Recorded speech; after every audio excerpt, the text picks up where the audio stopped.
So hi, good morning. All good? क्या ज़्यादा ठंड लग रही है? नहीं नहीं, लोग नहीं हैं इसलिए पूछ रहा हूँ. चलो, so we discussed about Ghiyasuddin Tughlaq. आ जाएगी, वेट करो 5 मिनट. Okay? अभी लोग भी नहीं है. So last class what we discussed Ghiyasuddin Tughlaq's regime and so as Alauddin Khilji. ठीक है? So we'll start with that we'll complete the Tughlaq part today, and probably we'll be able to complete the other parts also. That Lodhis and Sayyid में तो कुछ होता ही नहीं है, ठीक है? Apart from it, there are two regional kingdoms that we need to mention, but we'll be mentioning that at the end of the course. Then, so which are these two regional kingdoms that is going to be created at the time of the Muhammad bin Tughlaq? One is Vijayanagar and another is the Bahmani kingdom. Okay, so this we'll discuss later on. Then after the completion of the Mughals. Then, so chalo, many people are there right now. Start with the Muhammad bin Tughlaq.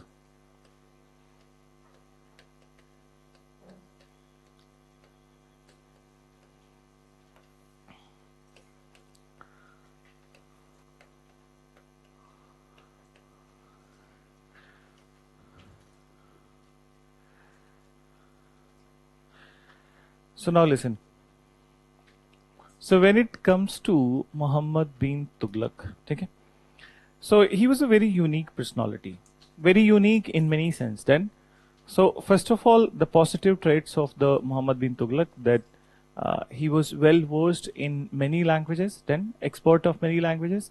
Then he had a very good knowledge of the mathematics and astrology. Then, and in the beginning, he was regarded as a rationalist by many of the people. Then, in fact, he happened to be the first Delhi Sultan who celebrated the Hindu festivals also. He has gone to their places and without any information, he can barge into anybody's house and then will be very good with the people. Then, so this is one aspect. Then, but there was another aspect of the Muhammad bin Tughlaq. He was known for his short temper. Then, he was known for his short temper, and nobody knew that when he can become angry and when he will be very happy.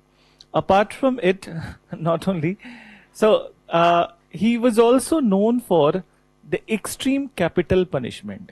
So till this point of time, obviously many of the punishments have been carried out, but then he liked to experiment, and actually he's called as the man of experiments. Then, so even in his administrative policies, he has tried many experiments. Then, but then in death penalties also, he did not wanted it to be monotonous that somebody will be hanged till death. Then, so to him it was a very monotonous, very boring.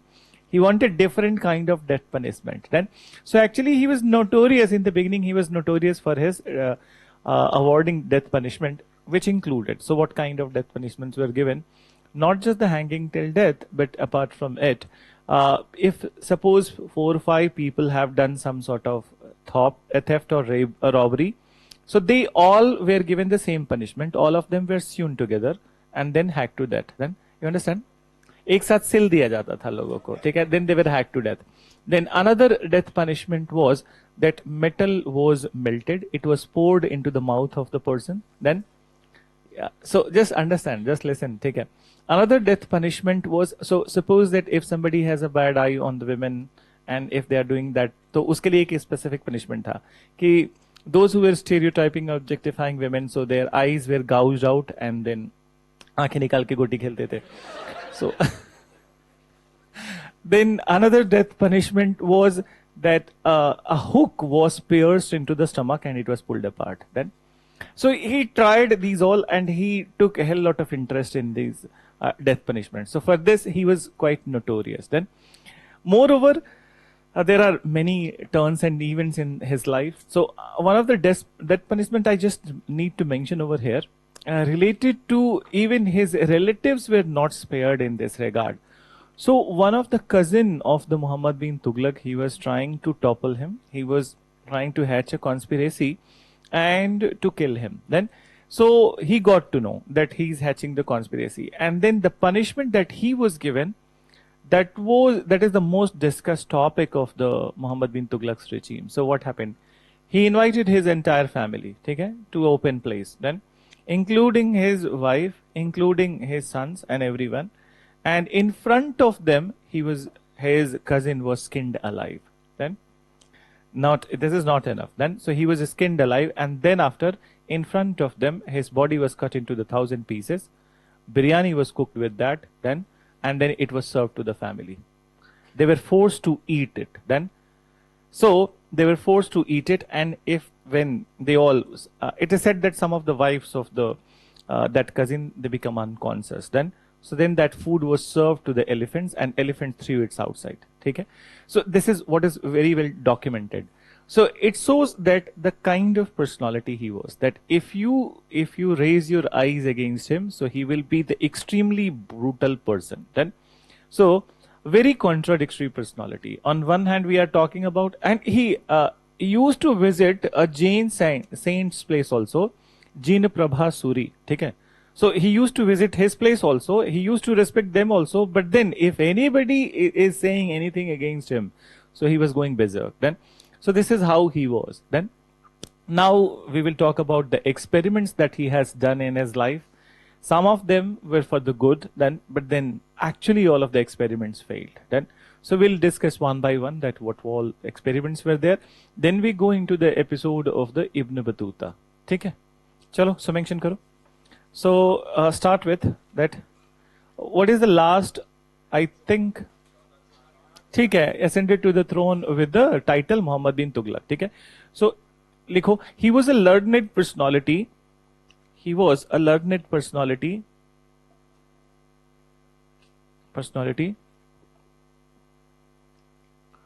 Who had expertise in many languages.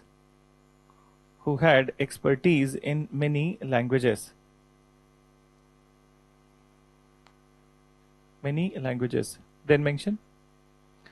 He was also good in mathematics and astronomy.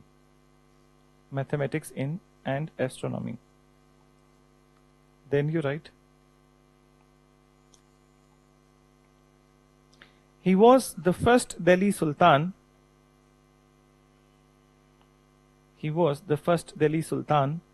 Who celebrated many Hindu festivals. Like Holi.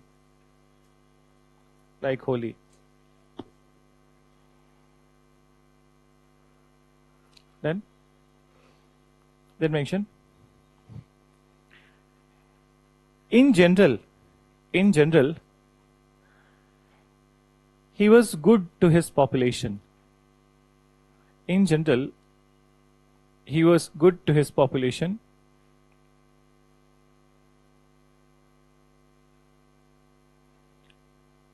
Population, full stop. But he was also very short-tempered.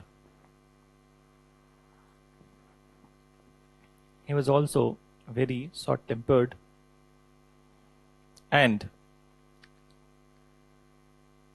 noted for, or notorious for extreme death punishments.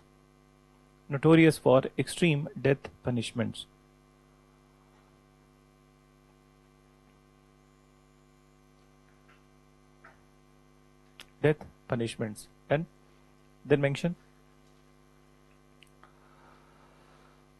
During his lifetime,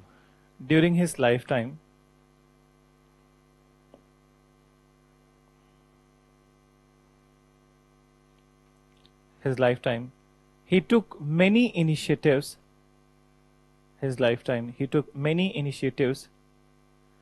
As experimental project.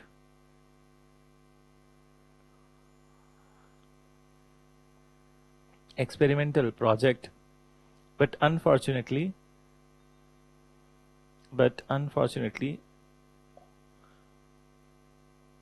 almost all of them failed.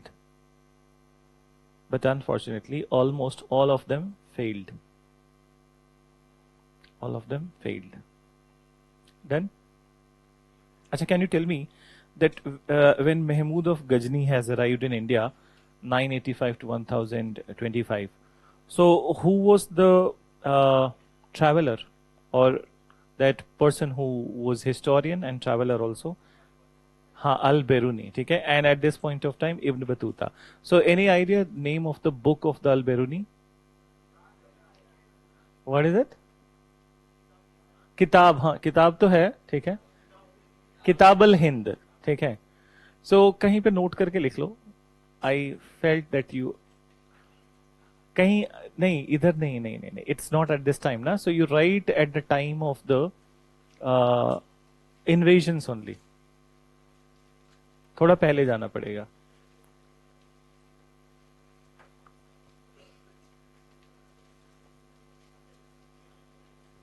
वापस जाओ. Invasions of Mahmud of Ghazni, ठीक है? There you write. पहले मोहम्मद बिन कासिम था and second Mahmud of Ghazni was there, ठीक है? So you write. A traveler named Al-Biruni, accompanied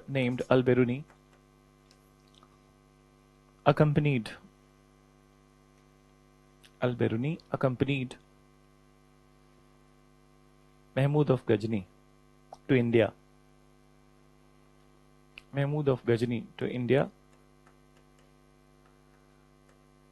He wrote a text, a book. He wrote a book, Kitab al-Hind,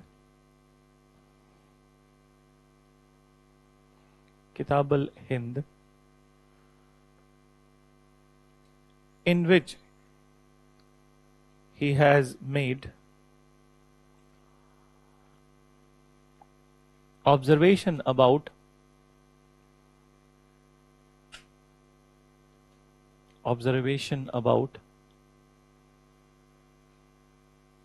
topography and society of India.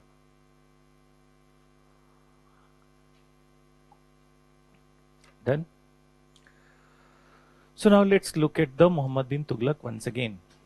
So we talked about his death punishment. Now let's come to the initiatives of the Muhammad bin Tughlaq. So Muhammad bin Tughlaq, first of all, that it is his time when the territory of the Delhi Sultanate has reached its climax. Then, so meaning that the maximum tract of the land was covered by him. Then, out of all the dynasty, he is ruling the maximum area. Then, moreover, another fact which is associated with his campaigns, that not only he was highly successful, but he is the Delhi Sultan who has seen the maximum number of the revolts also. Okay? So during his regime, 23 revolts happened. He was able to suppress only 2. Then, moreover, there is one more dynasty which we will refer later on also. अभी थोड़ा सा reference दे रहे हैं. So Kakatiyas, last day also we talked about. So Kakatiyas last ruler was Prataparudra II. Then, and you remember that Alauddin Khilji was given Kohinoor diamond by Prataparudra II. And this is the time when he has come to power. He has annexed the entire Warangal into the Delhi Sultanate. Then, so Kakatiyas were killed and then entire dynasty was subsumed within the Delhi Sultanate. So that is one part. But then, when it comes to his experimental projects, so 5 experimental projects were there. The very first experimental project was the increasing the taxes in the Doab area. Which is Doab? Which river? So we are talking about Ganga and Yamuna. Okay? So in between Ganga and Yamuna, so just to increase the revenue and increase the amount in the royal treasury, he has increased the taxes in Doab area more than 50%. Then, so more than 50% of the agricultural produce. But then what happened? For 6 years, there was a famine in this area. Okay? So 6 saal, there was a famine in this area. And in fact, it is said that due to this famine, he himself has to live outside Delhi. So he moved 100 kilometers far from Delhi, particularly towards the Haryana. And there was a place called Swargadeep then. So he remained for 2.5 years over there. So this experiment failed because people were unable to make the payment. Then And then after, he was also not coercing. So it's not like that Muhammad bin Tughlaq will always be going berserk towards the public if they are not able to do so. He was taking the that good survey of the situation. So what he did, that he not only reduced the taxes, but he also created famine code to provide the relief to the people who has been affected by the famine. So taxes are withdrawn. That 50% से ऊपर बढ़ाया, फिर वापस से बहुत नीचे. So this experiment did not work. Then the second experiment of Muhammad bin Tughlaq was the transfer of the capital. Then अब उसका क्या reason है? Delhi to Daulatabad transfer of the capital was decided, and Daulatabad is basically Devgiri. Now it is under the control of the Delhi Sultanate, so the name will change to Daulatabad. So now, why he wanted to shift to this place? Because there was a frequent incursions of the Mongols. Okay? So frequent incursions of the Mongols, because sons of the Genghis Khan, 5 sons, they are still running in all the different directions. And moreover, he felt that since his empire extends till Madurai, okay, so it will be better to go into a central location from where we can manage the affairs of north also, east, west, and then south also. And revolts were happening. So it was a prudent decision to go to the middle of the country. But the problem was that he asked his entire population of Delhi. He asked entire population of Delhi to go to Daulatabad. Even the Sheikh Nizamuddin Aulia was asked to go to this particular place. Okay? So Sheikh Nizamuddin Aulia, later on he has requested to Muhammad bin Tughlaq, and only person with some of his followers who was given some sort of relief was Nizamuddin Aulia. Then, so he remained in Delhi, but rest of the people, they went to Daulatabad. Then there is one interesting case whereby that this particular area of the Nizamuddin Aulia was called as Gyaspur. Okay? There was one old man from the Gyaspur then, and he was a blind, partially blind. So just like looking at the Nizamuddin Aulia has been given some sort of relief. So he also asked relief to the Muhammad bin Tughlaq, that since he is old and he is blind, he cannot walk up to that particular place. So Muhammad bin Tughlaq said to him that it is not a problem, that you must not be worried. We will take you to that place then. So be in comfort. And how he was taken, his leg was tied to a horse and then he was dragged all the way to Daulatabad. Nobody knew that what happened to him. Only his leg reached to Daulatabad. Then, so there was insensitivity, okay, at many places. And moreover, when large population of Delhi has gone to Daulatabad, so ek to climate ka difference, obviously there is a lot of climate difference, and there is a one such charm of the Delhi, that no matter what, how much you just attribute to Delhi that polluted city, ठीक है, बहुत extreme climate, बहुत बेकार summer, but then Delhi is, you feel nostalgic about Delhi when you are away from Delhi. Then, so this place attracts people. Now majority of the people to chodo, majority of the nobles of the Muhammad bin Tughlaq, they started feeling nostalgic about Delhi. Then they all wanted to return. In fact, some of the historians have written that even Sultan started feeling nostalgic about the Delhi. Then that he also wanted to return back to Delhi. Another reason behind it, that in Daulatabad there was no provision of the water for these many people. Then, and moreover, obviously in Delhi, Yamuna is there. It is always a plenty with the water, and it is a perennial river. Then, so water was not a problem in Delhi at that time. So that's how what happened. So now he has decided to return back to Delhi. So everyone returned back. So this experiment also failed. There are few more we'll discuss. So likho. What is the last? You have written made many experimental projects. Okay. So pehla likho. Ab number wise likho. He increased the rate of taxes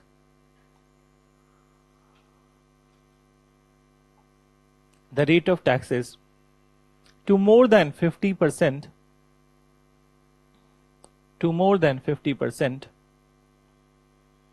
in Ganga Yamuna Doab area.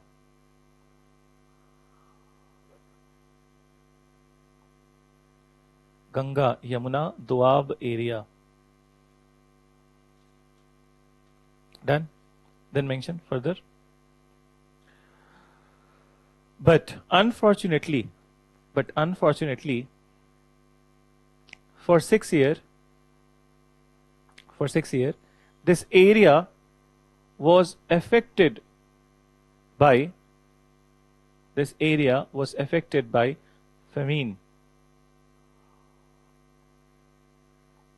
This area was affected by famine. Then mention, in this situation,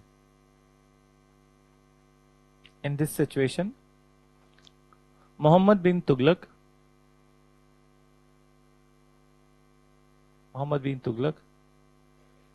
reversed his decision and created famine code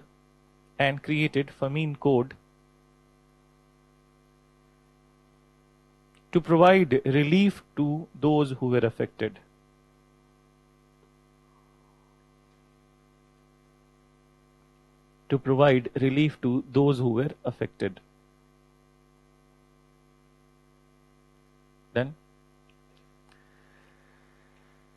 Then number 2, you write, Delhi Sultanate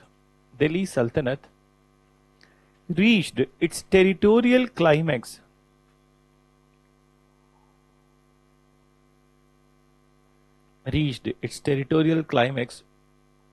during his regime.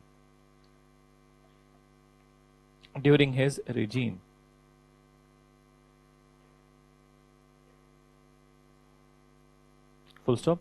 To better manage the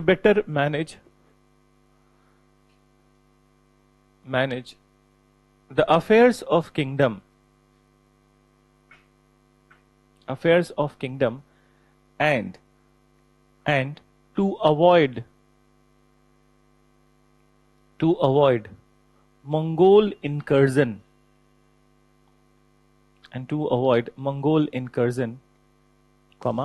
he decided to shift the capital to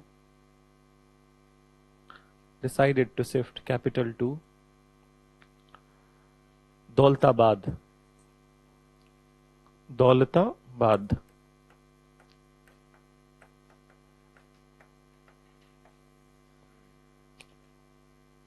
Mention, this experiment failed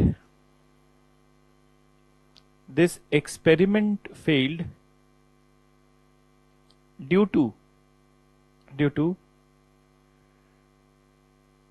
dearth of water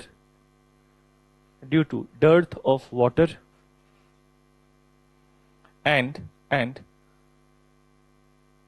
the Sultanate nobles started to feel nostalgic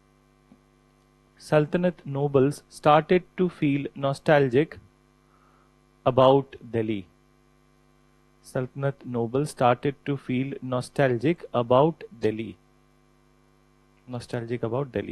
Then,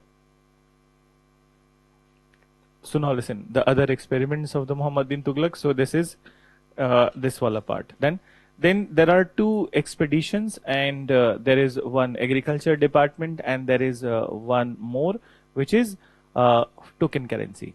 So पहले expeditions की बात करते हैं, ठीक है? So there were 2 expeditions which also failed. So the expedition number 1 was the Khorasan expedition. What is Khorasan? So if you look at the top part of India, the top part of the Afghanistan, you see, ठीक है? Afghanistan. So if you look at the map of Jammu and Kashmir, so यहाँ से ये तो पाकिस्तान हो गया, and there is a one small region ऐसे. This is the Afghanistan part. यहाँ से लेके over there, from here, this area, this is called as Khorasan. So it goes into the Central Asia. ठीक है? So Khorasan. So he wanted to expand his kingdom after the Delhi experiment. So he wanted to expand his kingdom to the northwards. Then, and moreover, that this also was a move that not only he will be expanding, Delhi will automatically become the central capital, and at the same point of time, that if we'll be there at these frontiers, so he will be better able to manage the Mongols then, and obviously that his territory will increase. So why he thought about it? Because in Khorasan there was a war of succession which was going on. The previous ruler is dead then, and after his death, there was a war of succession. Now there are warring factions in the Khorasan. So he felt that this is the right time when they themselves are fighting with each other. So let's go attack and then capture that area. So for this attack, what he did, that very expedite recruitment happened in the army. Then large number of the people were recruited because अब रास्ता देखो, इसलिए map बनाया था that this is Himalaya part, difficult terrain. There are passes, ठीक है, but difficult terrain to pass from here. Then so obviously people need some incentive to take this particular challenge. So salaries were given, 3-month advance salary was given, and little bit extra salary was also given. Then so now the preparation started. When the preparation was done, 3 months are over and army was about to march. Then the news came that the people who were fighting in the Khorasan, they have settled their dispute and they have chosen their king. Okay? So they have chosen their king and they have been backed by many other neighboring countries also. Okay? So now in this scenario, he can't fight.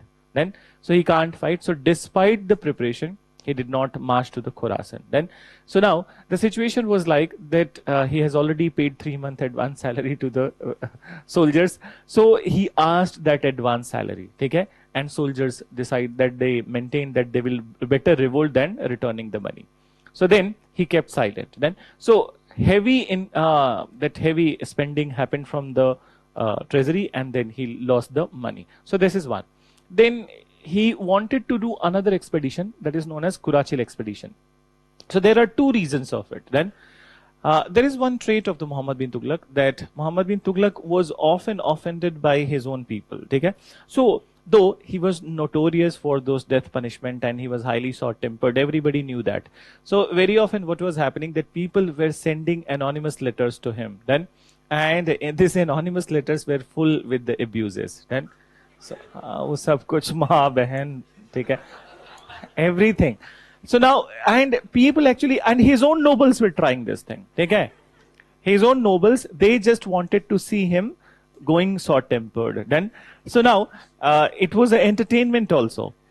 So now what happened, that he figured out some of the people then that who are responsible for it. And they also figured out that he has got to know. So these nobles, they fled to the Himachal. Okay?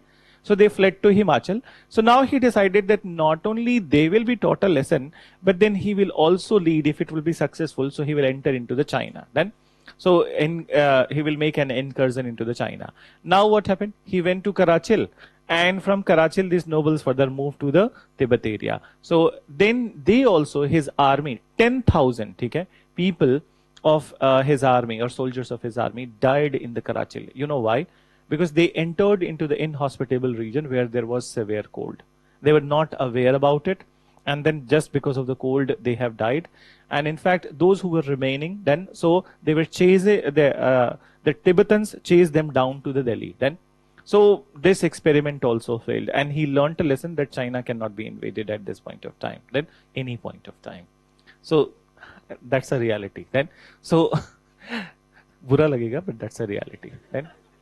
Then another thing, okay? So this experiment also failed. Then another experiment was the currency. Then so currency, so there was scarcity of silver all over the world, and silver was the one main currency in the world. Done. And in fact, as you know, that Iltutmish also released main currency Tanka, and Tanka was the silver currency. So silver ki scarcity thi. In this condition, he took a very prudent decision. It was not that foolish decision. So what was that? He issued a token currency of the copper on the face value of the silver. You understand? What is face value? कि अगर जो 10 gram का copper है, तो it will be considered as equivalent to 10 gram of silver. You getting it? This is what is token value. So he released the copper currency. Then what happened? So it all started. But then his officers, they found that this is an opportunity to forge the currency, and the duplicacy of the currency started. It is said that near about 35% of the homes in Delhi, they were all involved in duplicating the currency. So this experiment also failed because of the duplication. Then he has to stop. And then was the Department of Agriculture thing, we will discuss later. Mention. So capital लिख लिया ना? Capital हो गया, तो next लिखो Khorasan expedition as a subtitle, Khorasan expedition. In this you write, in the Khorasan kingdom, war of succession started. War of succession started after the death of its ruler. After the death of its ruler. Full stop. Muhammad bin Tughlaq, MBT. Muhammad bin Tughlaq felt it as the right opportunity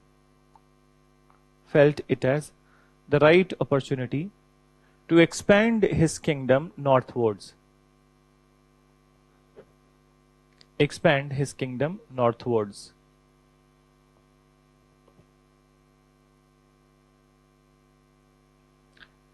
Full stop. Large number of people were recruited in the army. Recruited in the army.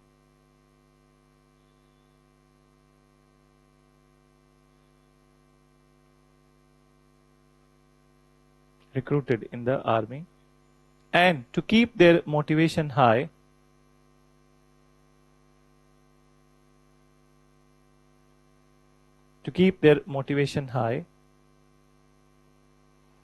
they were also given advance salary.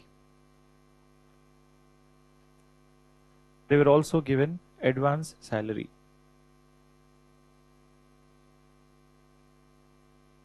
Then mention after it advance salary, full stop.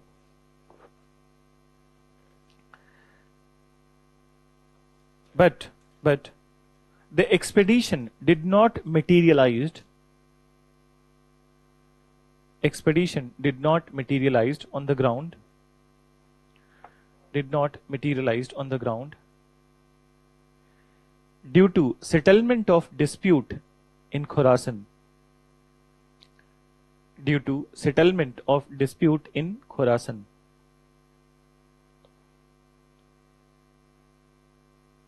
Khorasan, full stop. Muhammad bin Tughlaq incurred heavy losses. Incurred heavy losses. Heavy losses. Done. So this is third experiment we have mentioned. Fourth you write.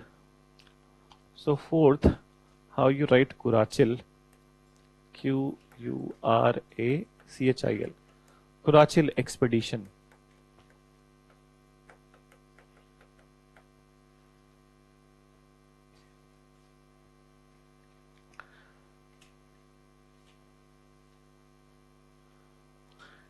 Mention to punish some of his nobles, and to try expansion in China.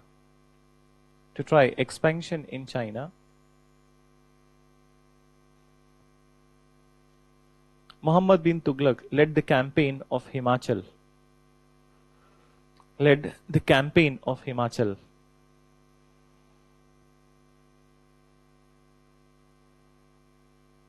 Full stop.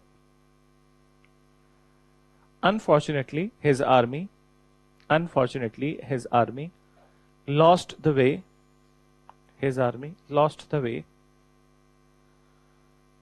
And entered into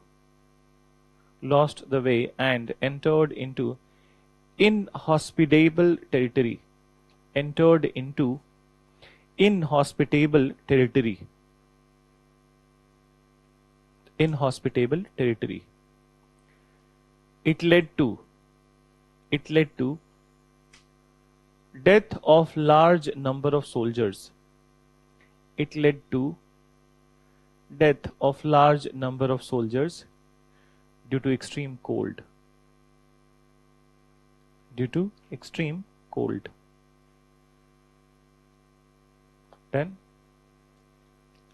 Then next you write after it. So true expedition, and token currency. Next experiment you write token currency.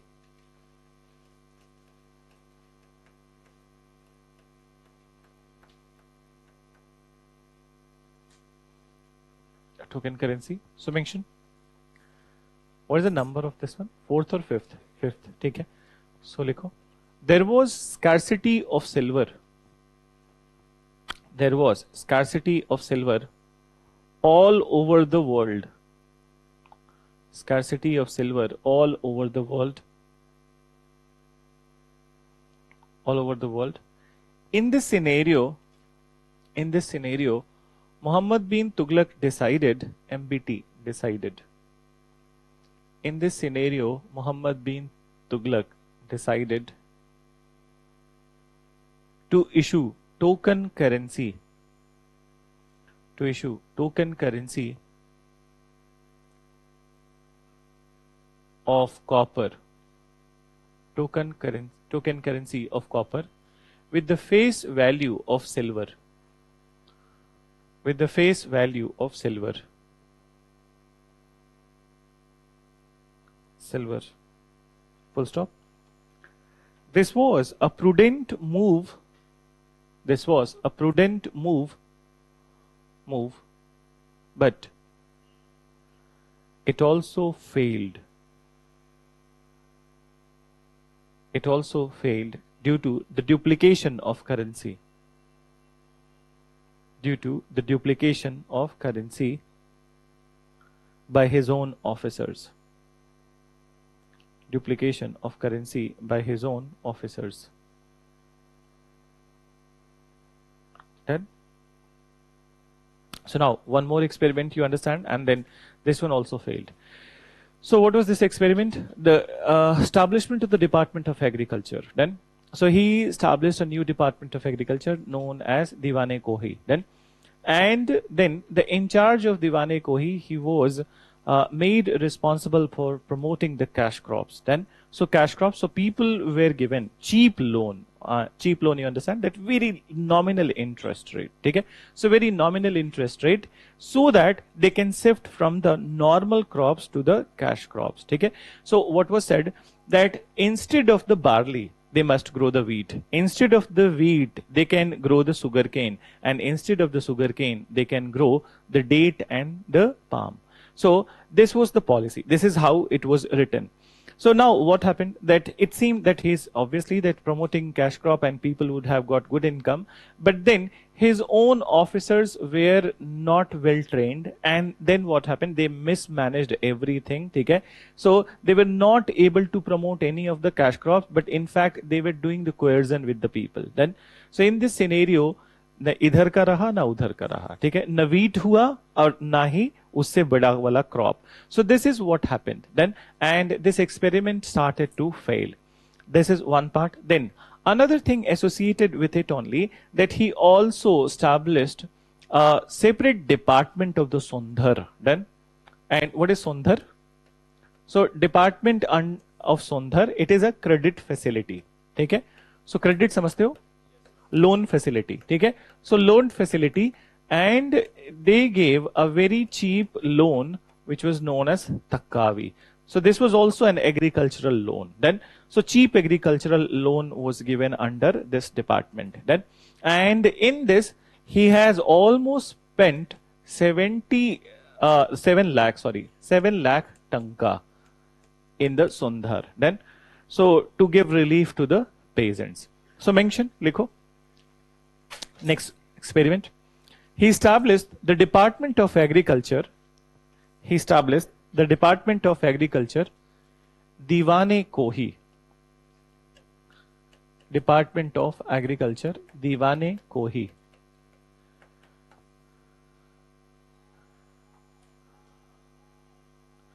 Then mention, this department was entrusted with the task. This department was entrusted, entrusted with the task of promoting cash crops. Of promoting cash crops. For example,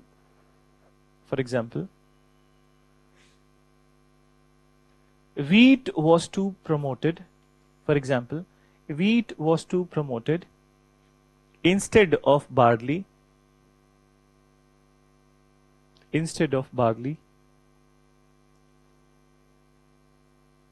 comma, sugarcane instead of wheat,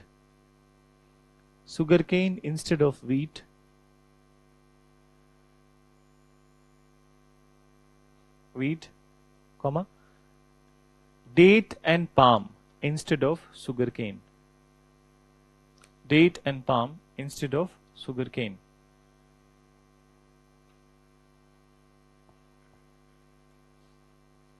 full stop, mention. But this experiment also failed,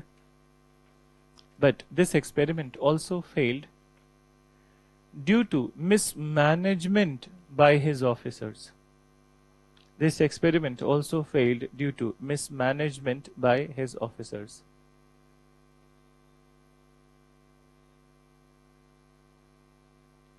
Then, अच्छा वो civil services नहीं थे उस time पे, otherwise he would have failed in all the 6 attempts. So now, next one, you write. अब ये failed experiment नहीं है, this Sondhar, it at least gave relief to the people, ठीक है? So इसमें लिखो, he also created a credit facility, Sondhar,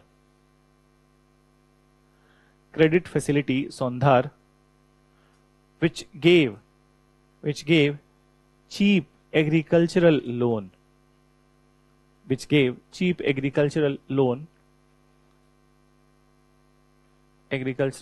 to the people. Full stop. To the people, full stop.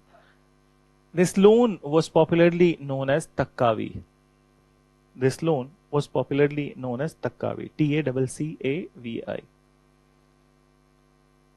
Takkavi.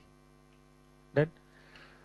So this is what is about Muhammad bin Tughlaq's initiative. अभी खत्म नहीं हुआ है. So let's talk about the other things associated with the Muhammad bin Tughlaq. So what are the other things? So Ibn Battuta. ठीक है? So now listen. During the tenure of the Muhammad bin Tughlaq, the famous traveler Ibn Battuta has visited India. Then, so in the history of the modern world, then अब 1900s के बाद की बात नहीं कर रहे हैं, ठीक है? अब तो सब लोग सब कंट्री घूमाते हैं, ठीक है? So those were the time that if a person has gone to 10-15 countries, so that was a big achievement. Then, so the traveler who was most famous in the medieval world, who has gone to the largest number of the countries, was Marco Polo. ठीक है?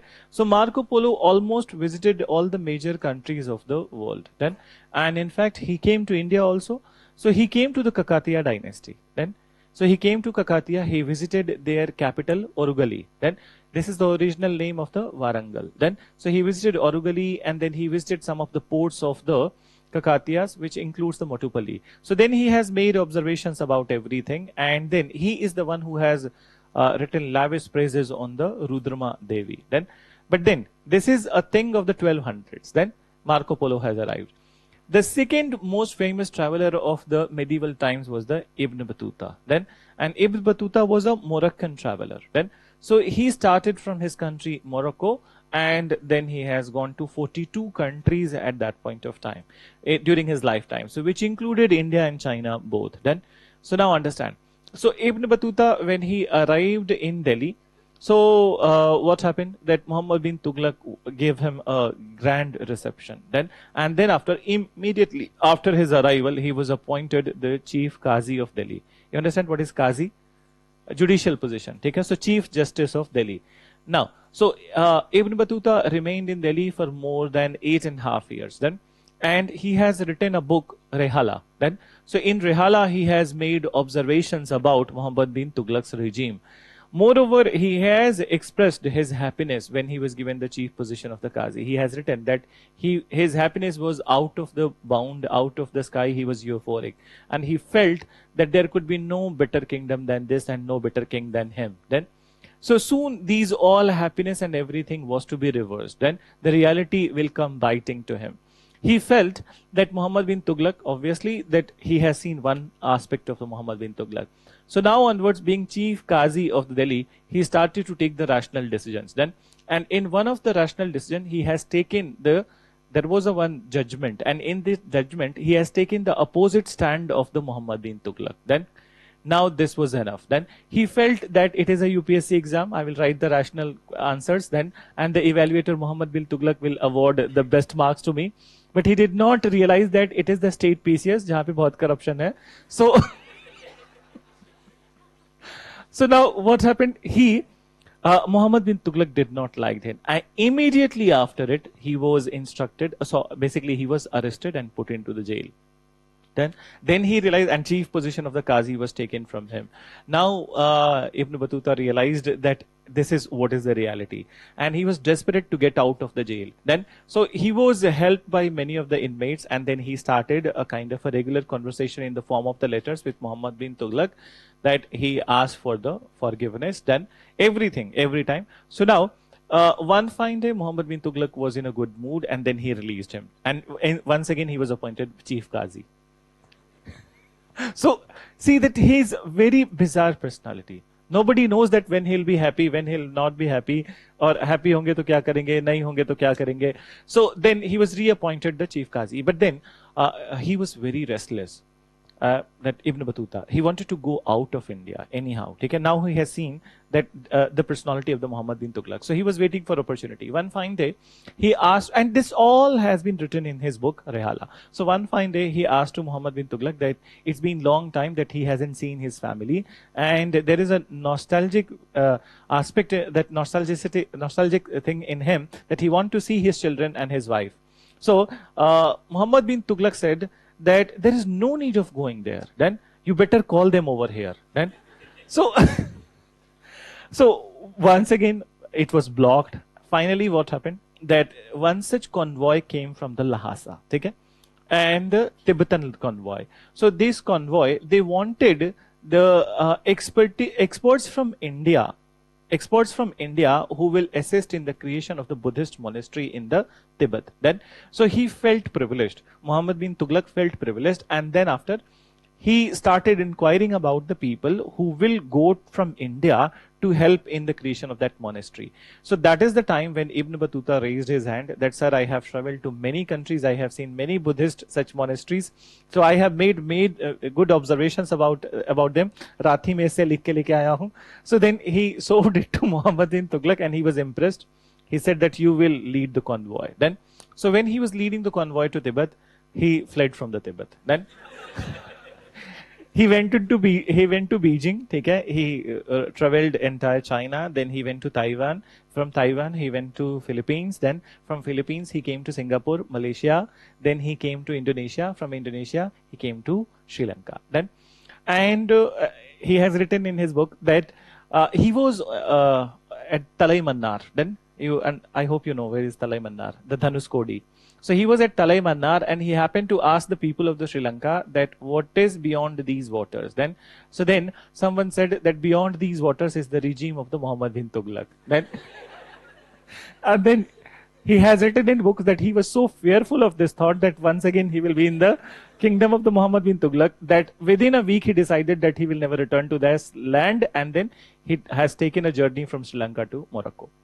So these all things are mentioned, but then another thing, understand that he has not been very critical to Muhammad bin Tughlaq or abusive. He has written his observation that what were the feelings. Obviously, people write in this way only, but then he has appreciated Muhammad bin Tughlaq in many of the aspects also. Then, so mention.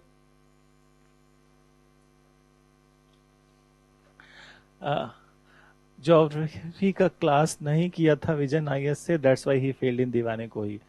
कुछ अलग ही observation है. ठीक है, चलो political observation मत दो. ठीक है, लिखो. So mention during his tenure the famous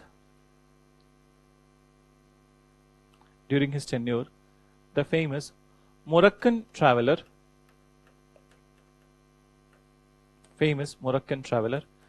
Ibn Battuta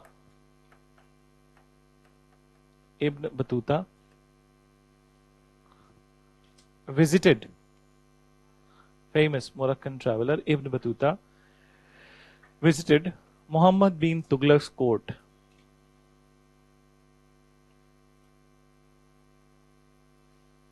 Then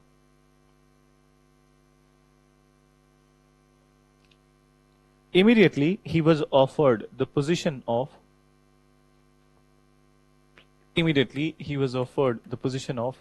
Chief Qazi of Delhi.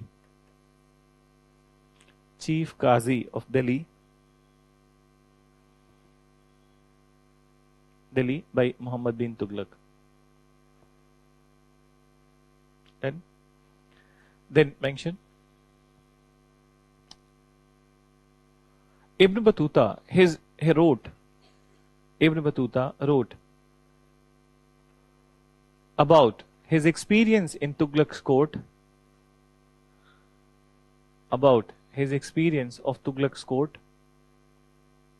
and also the unique geography of India,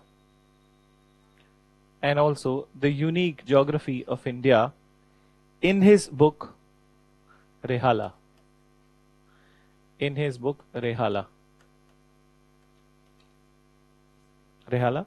So now listen one thing. ये तो मोहम्मद बिन तुगलक वाली कहानी थी that he has written. But then what about the geography of India? What he has mentioned? This is also interesting observation. So this is also interesting observation that in Rehala what he has written about some of the details of the Indian plants and the Indian vegetation. So his very first observation. Now listen. He is the one who wrote about pan ka patta. Okay? So betel leaves. So what he has written, that it's a unique country, unique people, unique country, unique vegetation, unique topography, and then uniqueness in their food behaviors also. And sometimes it seems to be magical. So he further wrote that the people of this land, they chew some sort of that mystical leaf and they spew blood after it. So this is what he wrote about pan ka patta. And then he has also written about the Nariyal ka ped, coconut tree. So what he wrote, that there happens to be this tree so long as it will touch the sky. Then it will touch the sky, and then one is amazed by the height it has reached. But then if you are fortunate enough, you are standing below that, and if you are fortunate enough, you get the fruit on your head and you are dead. You got it? So this is what he wrote about. So this is actually very popular about him. And then this way, and in a very funny way, he has written these all observations. Then, so coconut and betel nuts were, in fact, I think it has been mentioned in the new NCRTs also. So actually the story starts with the betel nut and then the coconut only. So this is what is his geographical observation. Then, so Muhammad bin Tughlaq now in 1351, he is dead, and 23 revolt wala part abhi likhenge, but when he was dead. So after his death, what happened, that generally you know that historians they write praises on the person who has died. But then the famous historian of that time, Burney, so Burney wrote on his death, and what he wrote that this is how the public got rid of the king and king got rid of the public. You know why? Both were very much stuffed up with each other, frustrated with each other. How come? So public was frustrated with his those extreme punishment and other things, his short-tempered nature. And on the other hand, Muhammad bin Tughlaq was also very much frustrated with the letters which were going to him. ठीक है, बंद नहीं हुआ death तक. People were still sending some good words to him. ठीक है, कि Happy New Year greeting cards. ठीक है, so this is how. So Burney has written about him. And another thing that, as we mentioned, that during his tenure, total 23 revolts happened, and out of 23, he was able to suppress only 2. So 21 were unsuccessful. It itself is indicative that basically that glory of the Delhi Sultanate has been hit. And the task was before his cousin, brother Firoz Shah Tughlaq, to revive the glory. So we'll talk about Firoz Shah Tughlaq, just write little bit, mention. So Rehala to likh liya na? Abhi kya likhoge? During his tenure, total 23 revolts happened total 23 revolts happened, out of which he was able to suppress only two. He was able to suppress only two.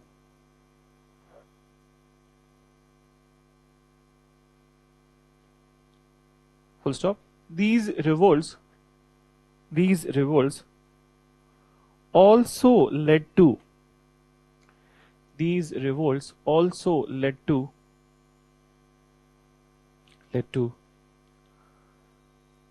foundation of two big kingdoms in southern India. Foundation of two big kingdoms in southern India, that is Vijayanagar kingdom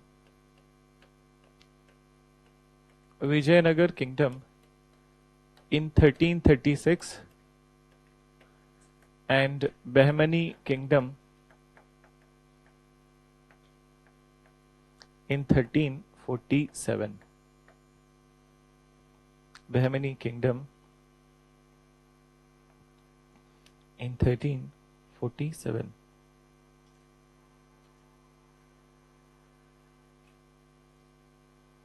Then,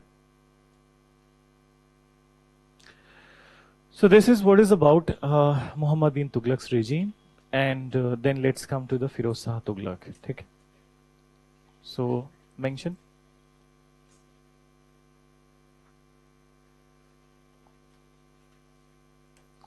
Firoz Shah Tughlaq.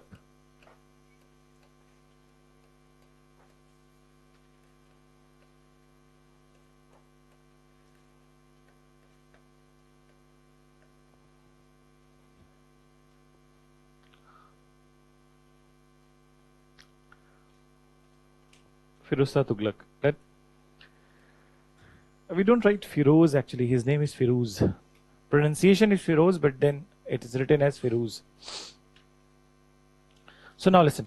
So it was a big task before the Firoz Shah Tughlaq to revive the lost glory of the Delhi Sultanate, to re-establish the glory, and at the same point of time to seek the support of all the sections in the court, because everyone, the nobility was highly disaffected with the Muhammad bin Tughlaq, and so as the orthodoxy. And so he preferred nobility and the orthodoxy, and then after he started to patronize the orthodox section of the Islam. Then so he started to promote the orthodox Maulavis and ulemas, because they were disaffected because of the moves of the Muhammad bin Tughlaq. Then so their support, and in fact politics is always because of the support of the important people. It's not like that you become emperor so you are always so powerful. You need the support of the people who are below you. So he needed support of both nobles also. So the two changes he has made. One, so he started supporting the orthodox section, and then he has started taking the decisions according to their versions. Then another one, Ikta system, which was not a hereditary thing in the beginning. Now he made it hereditary to seek the support of the nobility. Then, in fact, the recruitment of the big positions in the army, this was also made hereditary. So, agar koi army mein nahi hai in an officer position, so then his family cannot be recruited. Only those people who are there in the army, their sons and their grandsons will be recruited in the army. So this is how the change was made. Another thing, that though he was not, that he started taking the decisions with the perspective of the orthodox version of the Islam, but then he was not after destroying the temples.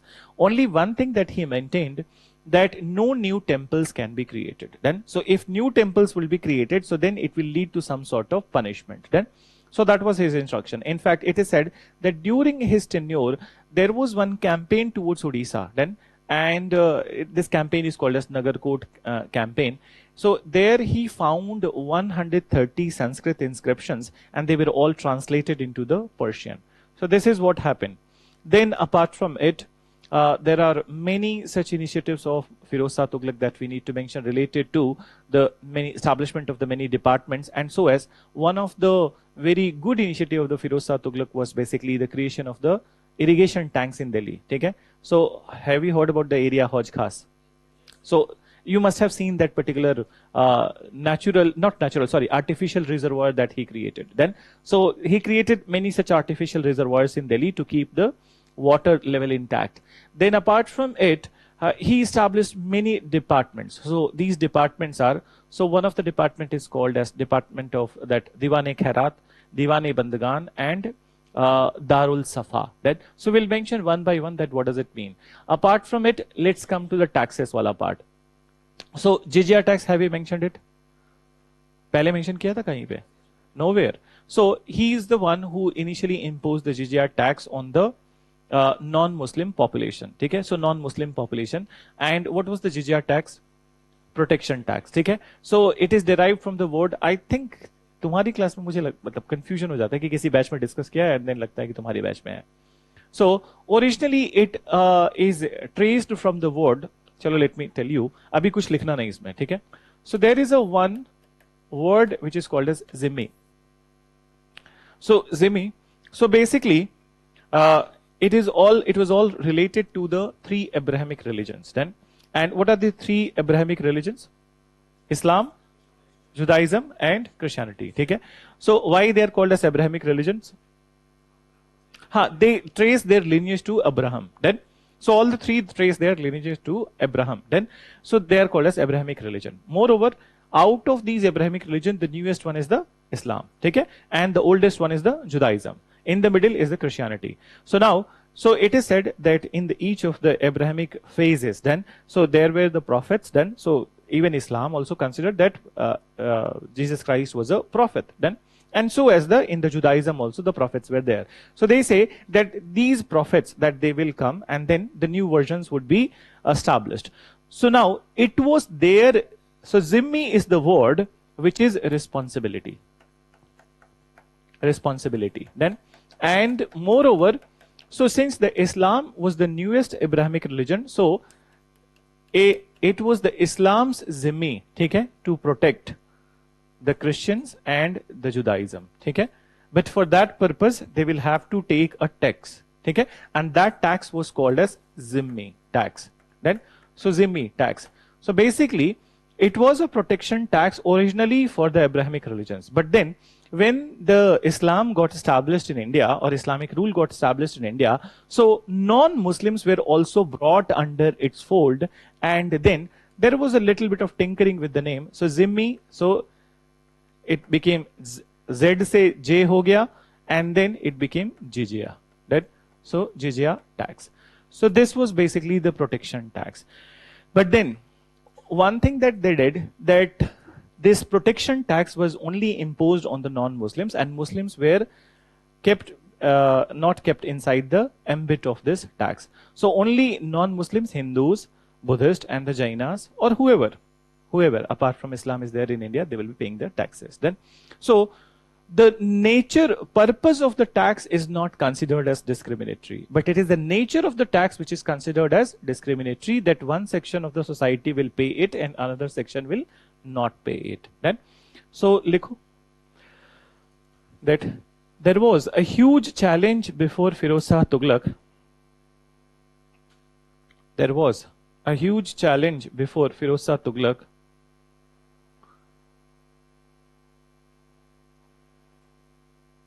to restore the faith of nobles and orthodox section of Islam, nobles and orthodox section of Islam in Delhi Sultanate. In Delhi Sultanate. Then mention. He started promoting Orthodox Islam. He started promoting Orthodox Islam and patronized Maulvis and Ulemas. And patronized Maulvis and Ulemas.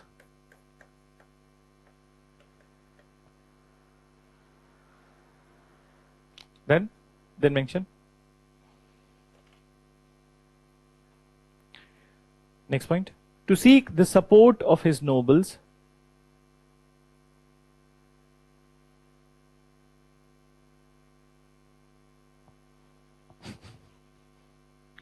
to seek the support of his nobles,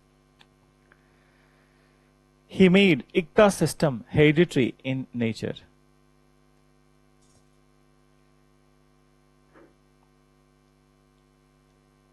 To support Ikta system.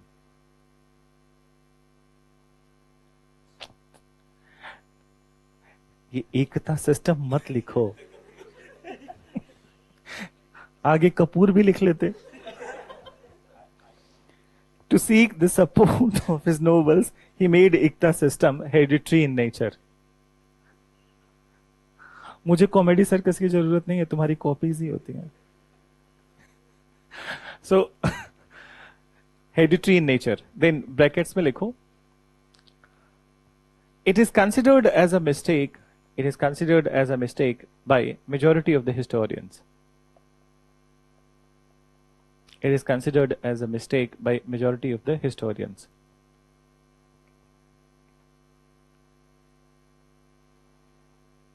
Then brackets closed. The army recruitments were also made hereditary. The army recruitments were also made hereditary.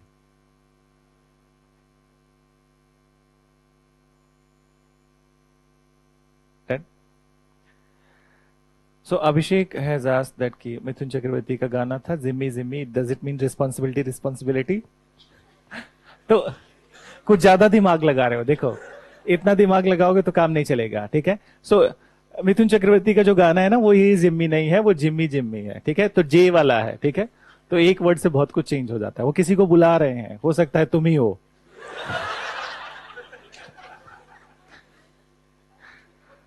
So mention next one, ठीक है.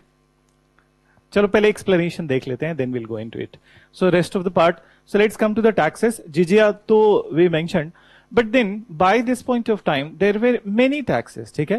Near about 18 to 19 taxes were imposed on the people, and what he did, so he abolished, Firoz Shah Tughlaq abolished majority of the taxes and only imposed a few of them. So what were those?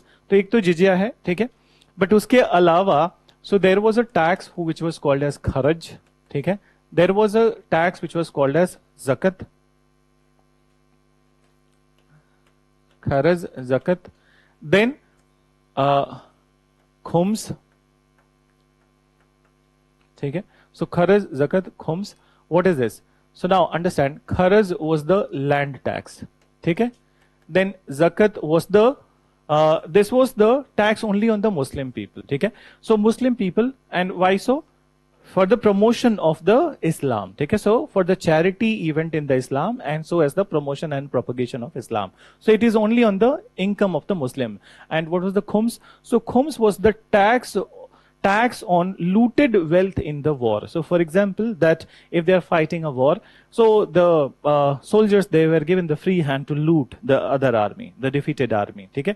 So when they are looting, so whatever amount they have looted, suppose you being a soldier, you have looted some 10 lakh ka kuch saman loot kiya hai, so on that 10 lakh there would be a tax, and that tax you will be submitting to the emperor, that is called as khums, okay.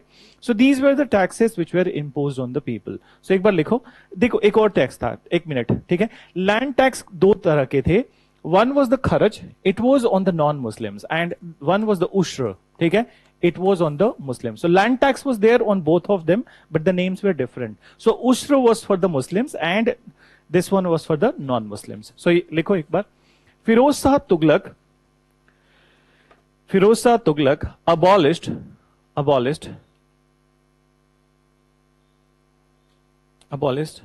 a large number of taxes,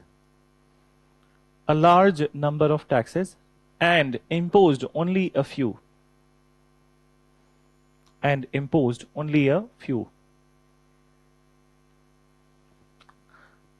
Right? So एक एक करके, number one you write jizya tax. Start with the jizya tax. It was imposed on non-Muslims. It was imposed on non-Muslims for their protection. for their protection. Just wait for 1 minute, ठीक है? See, when it was imposed in India for the very first time, it is this time only. See, nowhere in none of the books the word first time has mentioned. मैंने सारी किताबें खंगाली हैं, ठीक है? And in fact, I was also interested that who for the first time introduced it. Then, so I was trying to see it in the Delhi Sultanate initial period, slave dynasty period, Khilji period. So in none of the big books also I have seen that it was imposed by them.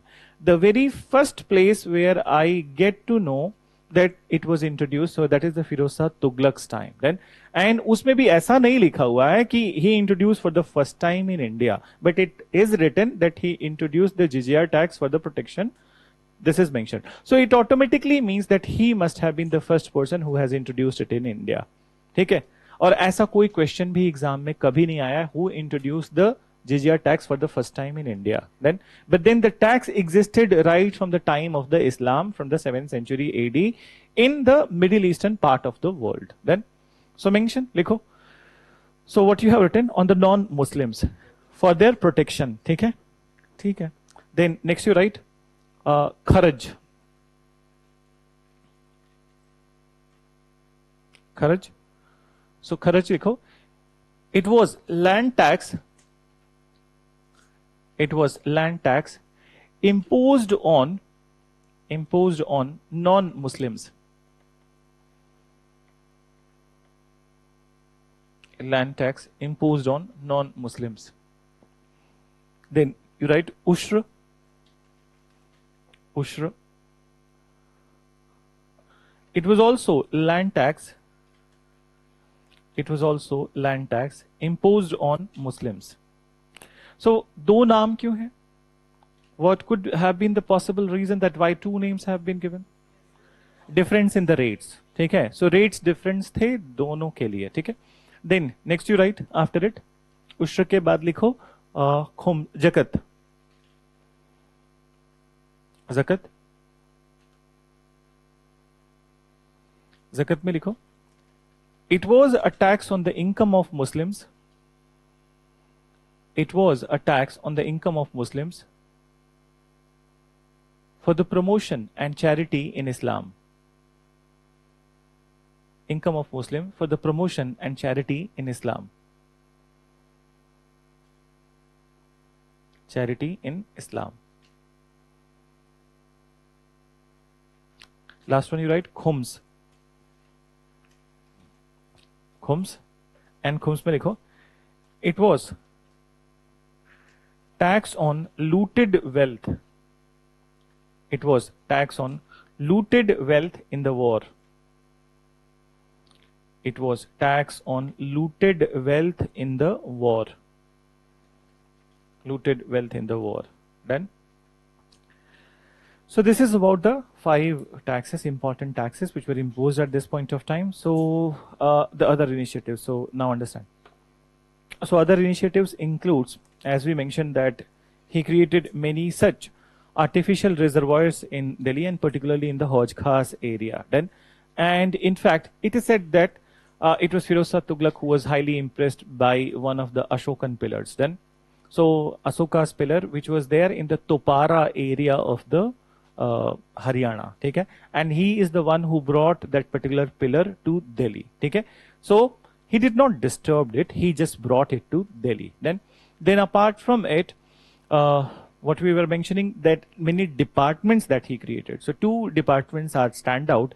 One is the Department of the Khairat or Diwane Khairat, which is Department of the Charity, and another is the Department of the Slaves, which was known as Diwane Bandagan. So what was Khairat?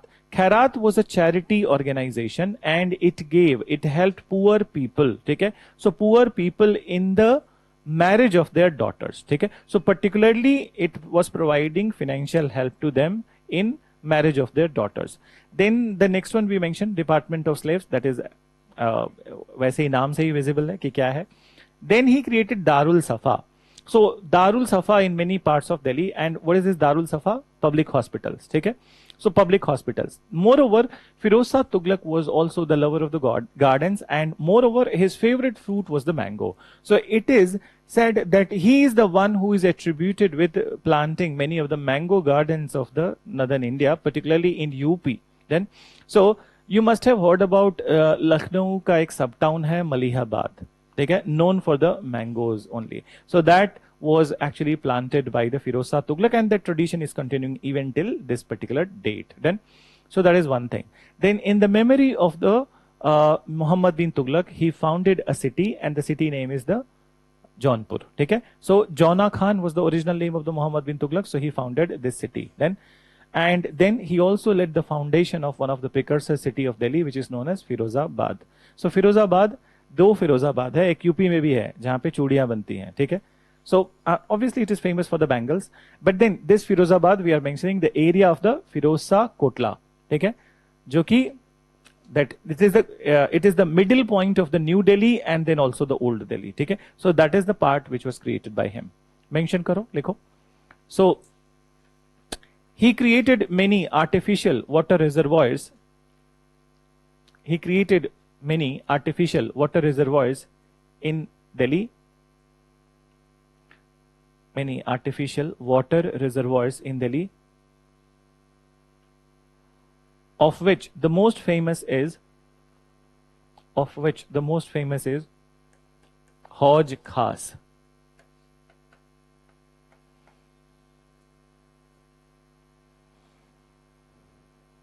Hauj Khas.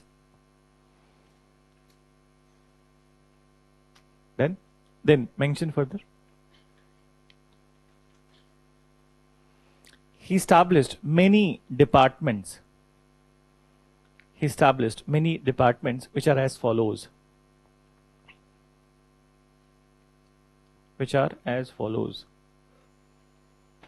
So first you write Diwane Khairat.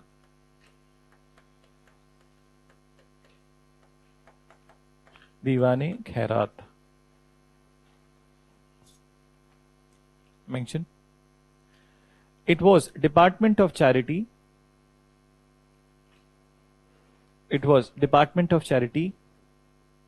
Which provided financial help. It was Department of Charity which provided financial help to the poor people. Financial help to the poor people in the marriage of their daughters. To the poor people in the marriage of their daughters. Then mention Diwane Bandagan.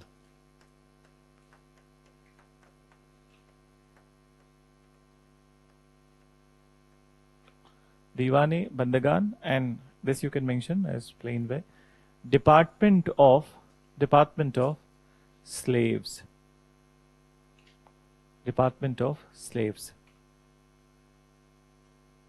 Then after it you write. He also opened many Darul Safa.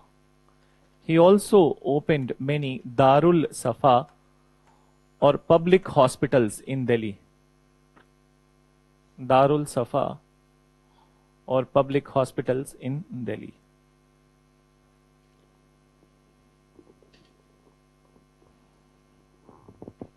Then next point. He brought one of the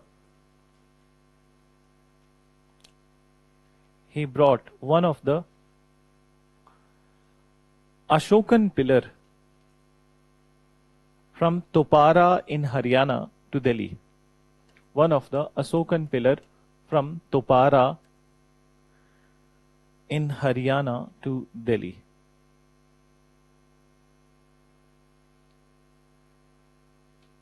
And then mention. Next point. During his tenure,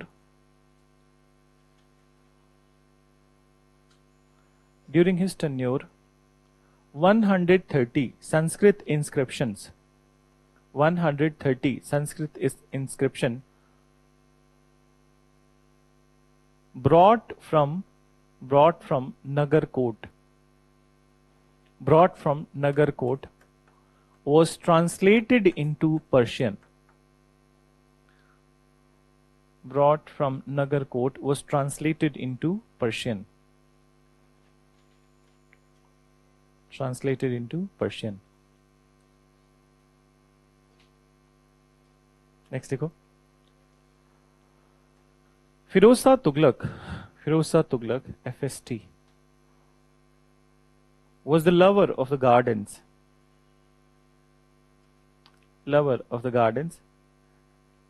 And he planted some of the famous mango gardens of India.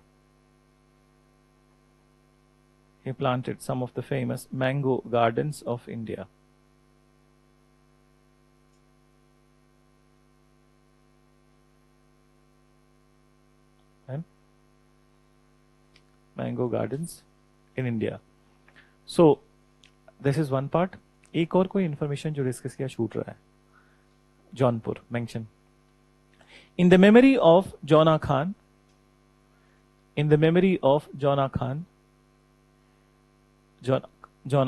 he constructed the city of Jaunpur.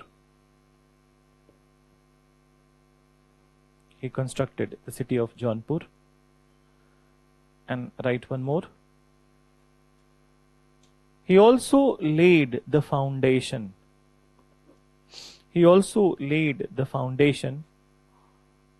one of the precursor city of Delhi.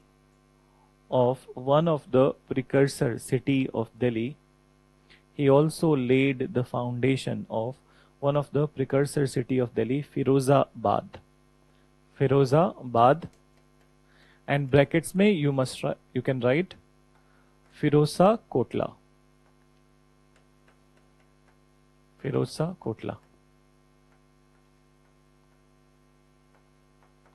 The cricket ground. Then, so listen. So when 1388 his death has happened, and then after the weakness will grapple the Delhi Sultanate, particularly. So he was the last important ruler of the Tughlaqs and powerful ruler also. But then after his death, so weak successors were there, and these weak successors were not able to control the administration in a good manner. This is the time when the invasion of the Amir Timur has started. Okay, 1398. So Tamerlane, or he is also called as Amir Timur. So his invasion has started. And who is Tamerlane? So Tamerlane is basically, or Amir Timur is the forefather of the Mughals. Then 1398 he invaded India, and not only he looted Delhi Sultanate, but it brought down the pride of the Delhi Sultanate.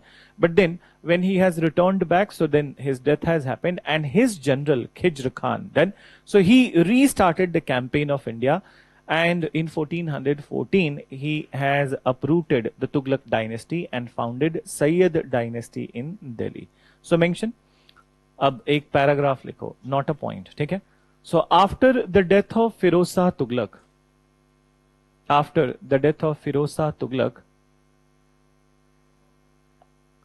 the weakness of Delhi Sultanate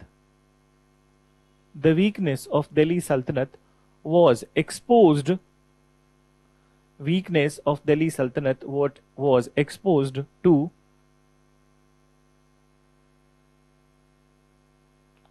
the invaders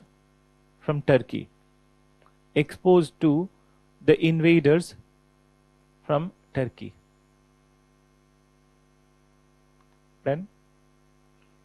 Then mention invaders from Turkey, full stop. Amir Timur or Tamerlane.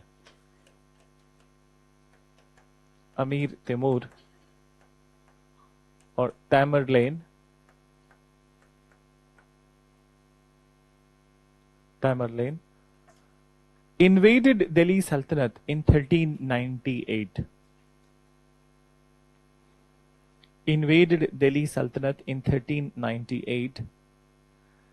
And looted it thoroughly.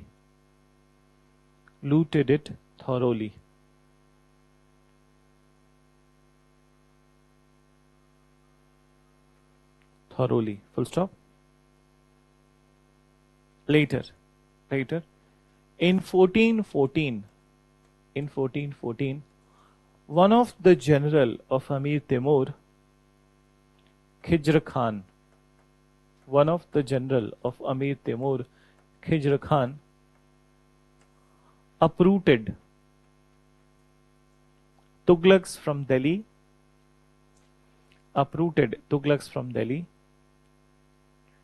and founded Sayyid dynasty.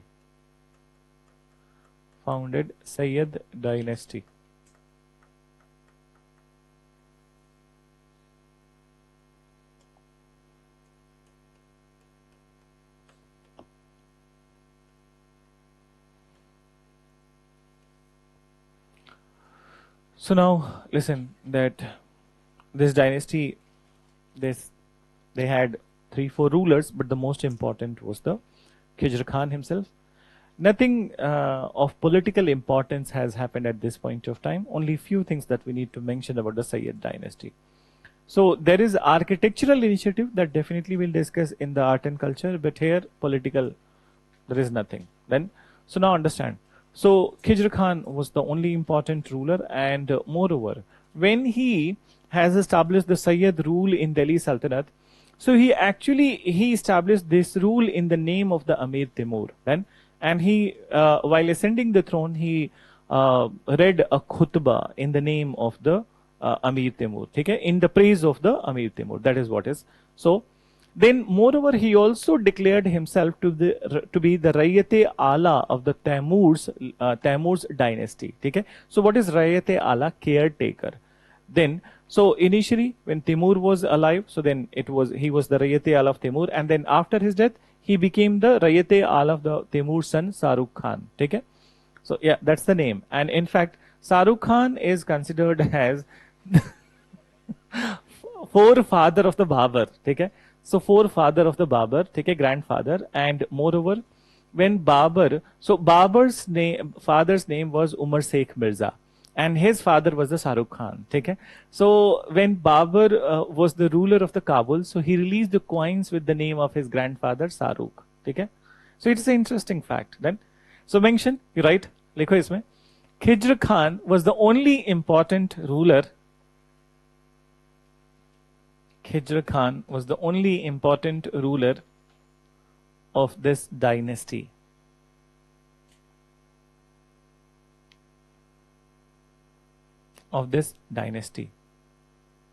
Then, their mention. He ascended the Sultanate throne.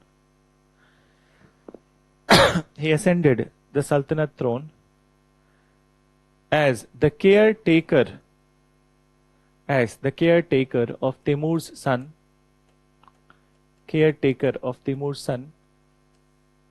Shahrukh.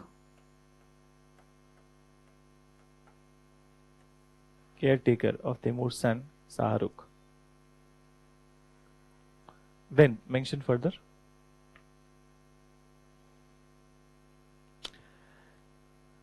And caretaker का नाम लिख लो. So he declared himself to be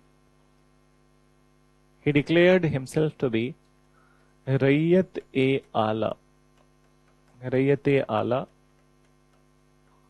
of Timur dynasty, and brackets में लिख लेना, Rayyat-e-Ala means caretaker of Timur's dynasty in India.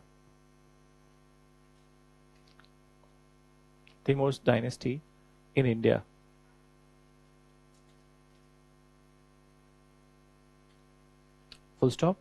The major contribution of this dynasty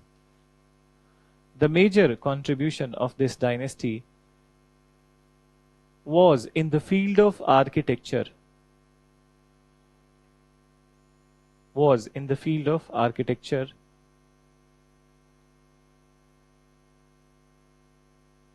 Then, full stop. So now listen. So the very first Afghan dynasty of the Delhi Sultanate, it going to be founded. So in 1451, Afghan ruler Behlul Lodhi, he has removed the Sayyids from the power, and then he founded the first Afghan dynasty of the Delhi Sultanate. Then, moreover, Behlul Lodhi, after coming to power, so he has no relation with the Turkeys and the Turkish and the Persians. Then it's altogether a very different culture. So he made sure that if the Afghan rule has to be consolidated in India, so then it must be based or it must be leading to the arrival of large number of Afghans, and he gave the most important positions in his court to his friends and family from the Afghanistan. He also made it a kind of a confirm rule. Then, so his tenure continued till 1489, and then after his death, Sikandar Lodhi has come to power. Then, so Sikandar Lodhi, what about him? So Sikandar Lodhi is the one who has annexed the area of the Gwalior. Then, moreover, what has happened at his point of time, that he shifted the capital from Delhi to Agra, and in fact he was the founder of the city of the Agra. Then, so he created this new capital and then shifted it. Then apart from it, he also started the new units of the measurement, and this new unit of measurement is called as Gaje Sikandari. In fact, this is what we call in the today's time as the Gaj. Delhi में बहुत popular है, जो those who are Delhites they know कि often when people go to purchase the houses, so then वो बताते हैं कि 100 गज है, 125 गज है, ऐसे करके. So what is Gaj? Any idea? बताओ. Yes, good. So it is basically the gap between the two legs of the elephant, front leg and the back leg. ठीक है? दोनों के बीच में जो distance होता है, that is the gaj. Then, so this is what he started. And moreover, Sikandar Lodhi was also a poet, Persian poet. He used to write many poetries with the pen name of the Gulrukhi. And so we have seen Bahadur Shah second was writing the Sayari ghazals with the pen name Zafar, and here he was writing with the Gulrukhi. So mention, लिखो इसमें, right? That पहले लिखो Lodhi dynasty. So this is the last of the Delhi Sultanate dynasty, Lodhi dynasty. Mention.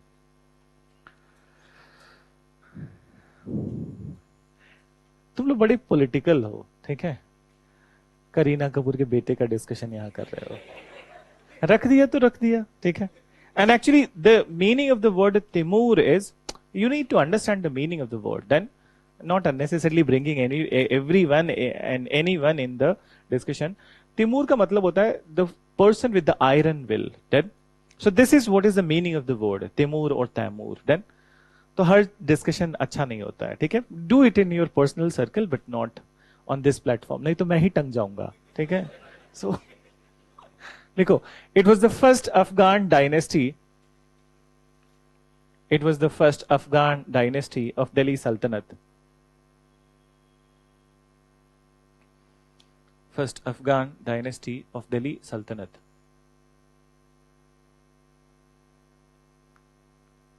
Then mention founded by Behlul Lodhi. अब ये नाम सही लिखना, गलत नहीं लिखना, ठीक है?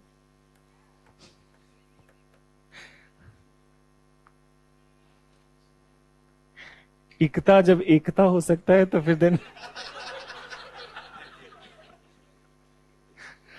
Behlul Lodhi. Then you write, he laid down a rule whereby all the important official positions were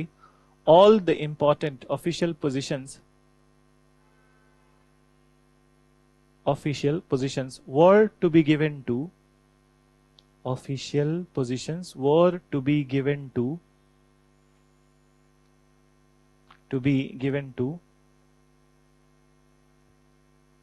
friends and family from Afghanistan.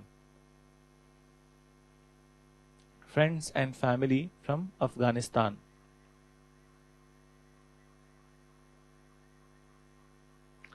Paragraph change. In 1489, Sikandar Lodhi succeeded Sikandar Lodi succeeded Behlul Lodi.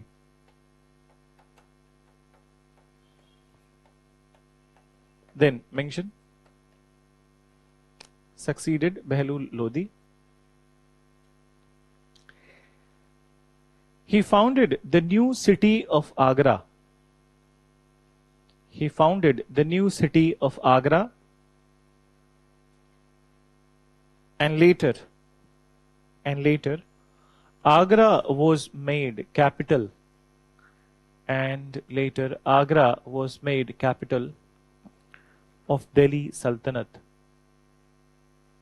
Agra was made capital of Delhi Sultanate.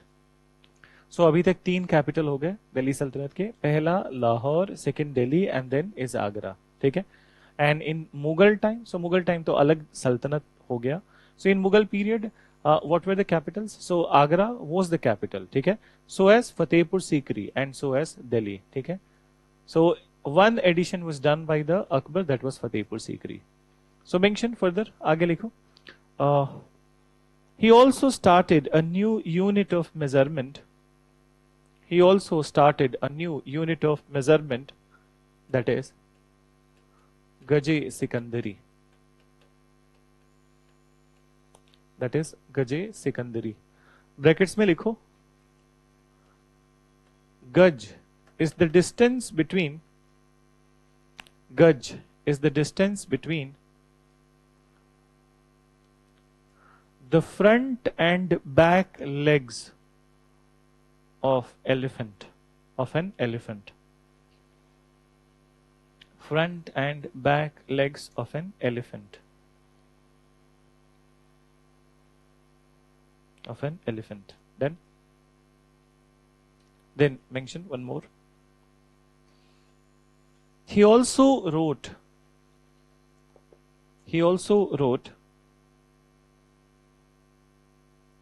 poems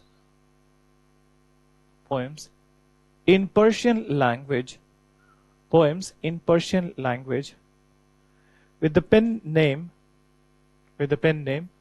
Gulrukhi. With the pen name Gulrukhi. Then pen name Gulrukhi.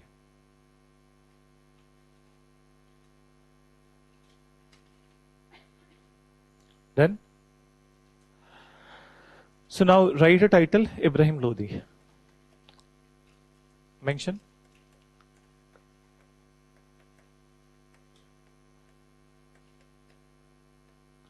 (1489) no, sorry 1517 to 1526.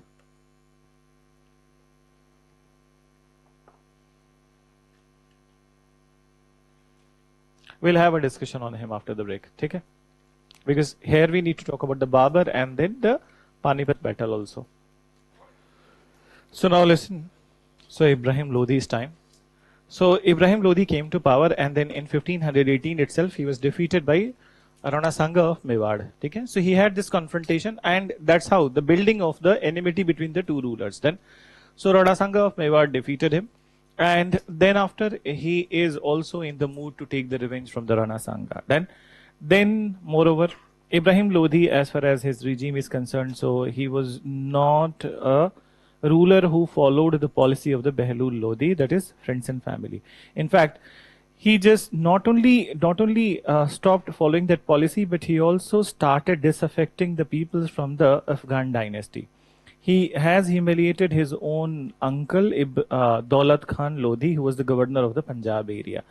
So it is Daulat Khan Lodi who invited Babur to invade India. So invited Babur to invade India, and moreover Daulat Khan Lodi is the one who said to Babur that if he comes to India, so then he will be supported by Rana Sangha of Mewar, who is one of the adversary of the Ibrahim Lodi. So in the beginning Babur was not ready for it, but later on Babur was ready for invasion. Then with their support he has arrived in India, and finally that this has led to the third battle of Panipat. But to the surprise of the Babur, when the battle started, so Rana Sangha's army was not there to support him. And this is the time when Babur has taken a resolve that if he would be victorious in the Indian case, so then he will be fighting with the Rana Sangha also, because on this assurance he has come to India. One more thing, that he was also of the view that Rana Sangha has cheated him. Okay? That assurance has given, but no one knows that actually Rana Sangha gave the assurance or not, because these were the words of Daulat Khan Lodi, not the words of the Rana Sangha of Mewar. So it is not clear that who was right. Anyways, so let's look at the strength of the army. So as far as the strength of the armies are concerned, Babur's army was just 1/10 of the Ibrahim Lodi's army, and Ibrahim Lodi's army was considered as one of the strongest army in the Asia at that point of time, which has more than 1 lakh soldiers, and then so as the good number of the elephants and good number of the horses also. So when the battle started, Babur was not in a superior position, but then he effectively defeated or thoroughly defeated Ibrahim Lodi. So the reason of the success of the Babur is attributed to few of the things. And what are those? First of all, cannons. Okay? So cannons were used in this war, and for the first time gunpowder was operated from the cannons, particularly in the northern part of India. So I think I discussed about the Portuguese also related to the cannons. Have I mentioned? So देखो, एक UPSC में भी एक बार there was a wrong answer which was given. ठीक है? So actually, whenever you get a question that who used the cannons for the first time in India or in the Indian waters, so that would be the Portuguese, not the Babur. Then, and there was a time when UPSC gave the answer that it was the Babur, so Babur would not be the person. Then, so Babur has arrived in 1526. Okay? And these people, okay? So Portuguese have used the cannons in Goa in 1510. Then, so what they were doing, that on land for the first time it was used by the Babur, but overall it was used by the Portuguese in 1510. They were carrying the cannons on their boats. They always covered their cannons on the boats, and whenever there used to be any confrontation, so they used to bombard from their boats itself. Okay? And that's how they have acquired Goa. Then, so this is one part. Now, so Babur used cannons first time on the land, then, and then it attributed to his success. But apart from it, it is not only the cannon which is effective. In fact, more than the cannons, the strategy of the Babur was leading to the success. And this strategy of the Babur is called as Tulugma. So what is Tulugma? So basically it is very similar to the version that you have seen in the Mahabharata Chakravyuh. Okay? You must have seen in Mahabharata. Mahabharata mein padha bhi hoga. That Chakravyuh, you remember that episode of the Arjun's son, okay? Abhimanyu. Okay? So Abhimanyu is going to fight the Chakravyuh. But then what happened? He knew how to enter into the Chakravyuh but not exit. Then, and that's how he got killed. Then, so he got killed. So basically that kind of strategy was employed over here. And what is this Tulugma? So let's understand in the real terms that what was this strategy. So this battle happened on the flat ground, that is Panipat. Then, and moreover, that Babur is coming from the hilly area. Then, so he has advantage of hiding his army at many places. Then, and moreover, when he has arrived, so Babur's army, they created many trenches in a circular manner. Then, so many trenches in the circular manner, and then after, a good chunk of his army and his cannons, they were hidden in this particular trenches. Moreover, Ibrahim Lodi followed the normal formal movement of the army. So his army was moving in the straight direction, whereby the first line by the defenders, then cavaliers, then cavalry, then elephants, and then the other soldiers. Then, so when the movement started, when the fight started, so basically Babur's army, there was an instruction that they will not be launching any attack. Then, and moreover, they will try that the first line of the people who are there in the Ibrahim Lodi's army, let them exhaust their weapons. Then when they are going to refill, so then only we will attack. And it was also said to them that they will be defending, their defenders would be there, but they will be moving. They will not be attacking, but they will be moving. They will be confusing the army. So when it has happened, so first line, their weapons were exhausted. They are going to refill, and that's the time when from the trenches they launched the attack on the second line, and second line was the elephants. So it is said that actually because of these elephants, Ibrahim Lodi lost the battle. So when there was an attack, and it was not a lethal attack on the elephants, so that elephants get panic and they start moving in all the direction. This is exactly what happened. So elephants got panic and they started trampling their own soldiers then, and that's how. So everyone, instead of the fighting, they were all trying to save themselves from the elephants, and that's the time those soldiers of the Babur who are there in the trenches, they have come out and then they have encircled, and the attack from the outside has started to happen, and that's how Ibrahim Lodi was captured and he was killed then. So this led to the establishment of the new dynasty in India, whose lineage is half Turkish and half Mongol then. So how come half Turkish and half Mongol? So basically there was a matrimonial alliance between the Changiz Khan's family and so as the Mughals, Amir Timur. So Timur side they are Turkish and Changiz Khan family side they are Mongols then.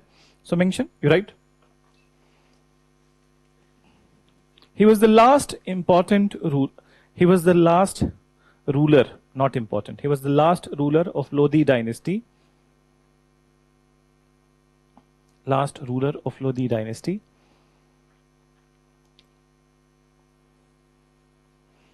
He was very arrogant and rash. He was very arrogant and rash towards his own people. Arrogant and rash towards his own people.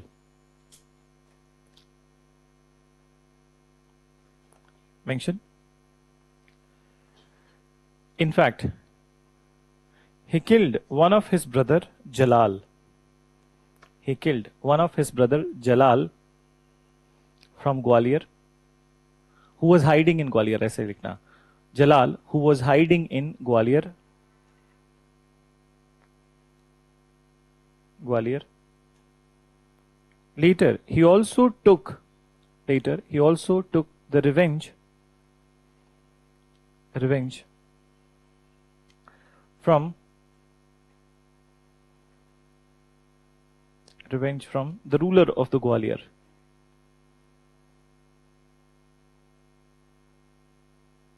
Then ruler of the Gwalior.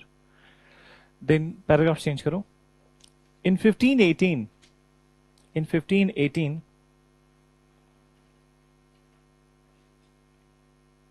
he initiated a fight against Rana Sanga of Mewad. A fight against Rana Sanga of Mewad. But he was thoroughly defeated. He was thoroughly defeated.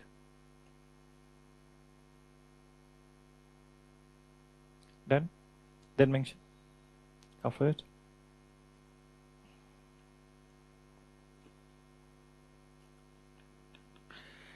In 1526,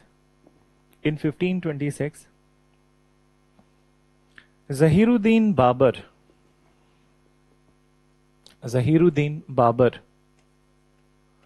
the ruler of Kabul,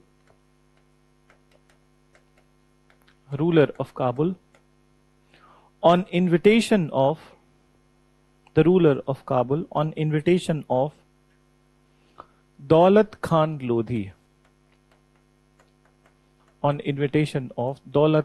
Lodhi,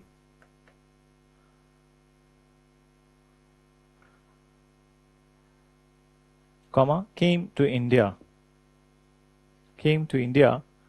to fight with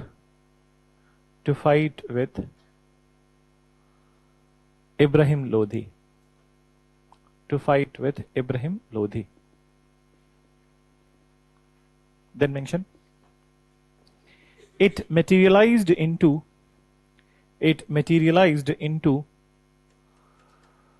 First Battle of Panipat. It materialized into First Battle of Panipat, 1526.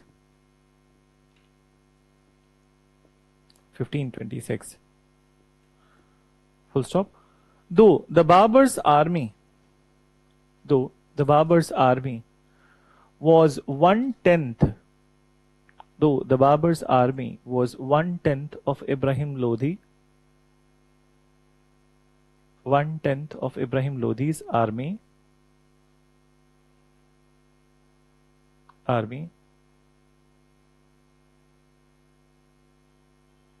comma, he was victorious.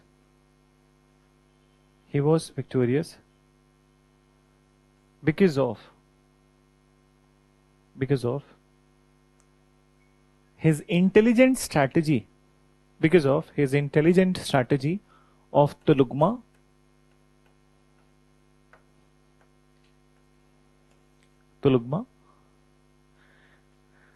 and use of cannons to operate gunpowder. Use of cannons to operate gunpowder.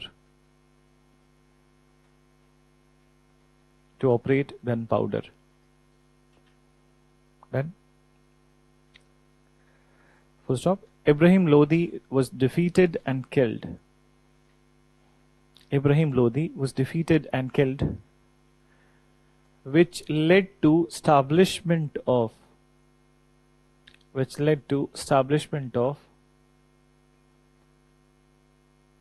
the Timurid Mughal Empire in India. Timurid Mughal Empire in India.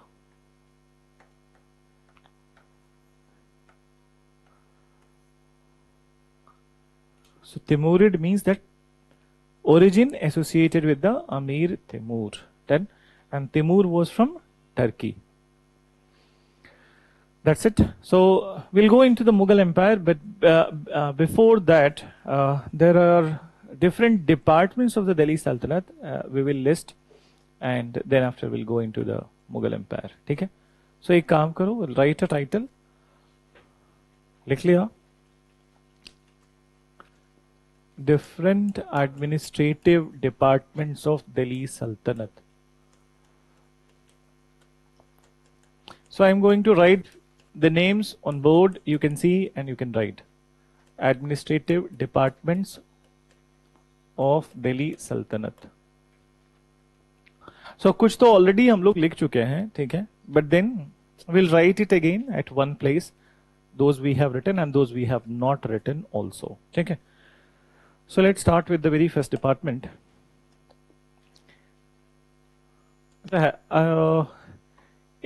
We have, so medieval तो अभी बचा है, and then Mughal, so Shivaji at the time. ठीक है? So at the time of the Shivaji, we will be writing about the Ashtapradhan system. And in the Ashtapradhan system, whatever you will be writing the departments, you can compare those departments with the departments that we are going to write over here. So this is a type of a question which UPSC asks. Okay, generally what they will do, that they will give a department of the Delhi Sultanate and on the other side department of the Maratha administration, and then you will have to match कि कौन सा department similar है. So very first you write Diwane Wizarat, and what is this? ठीक है, important for today. Department of Finance. Wizarat. Then Diwane Insa. What is this? Department of Correspondence.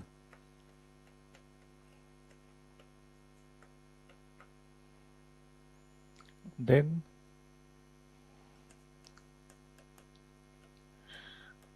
Diwane Risalat. There are two aspects which are associated with it. Then one is the foreign affairs,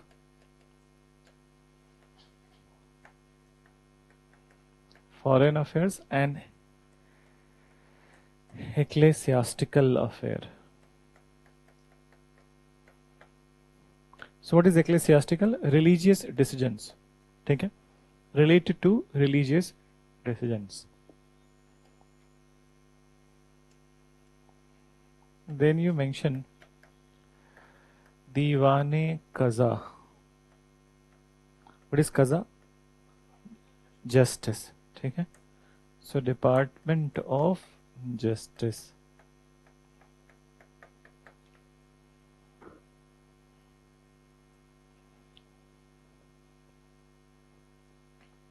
Then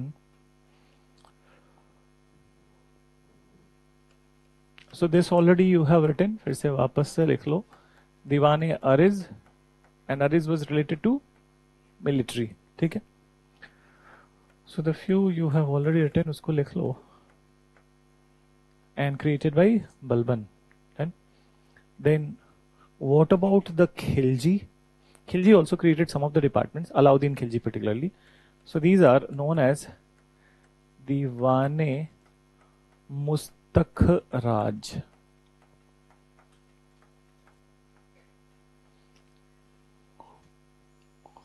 दीवाने मुस्तखराज, and this is Department of Collection of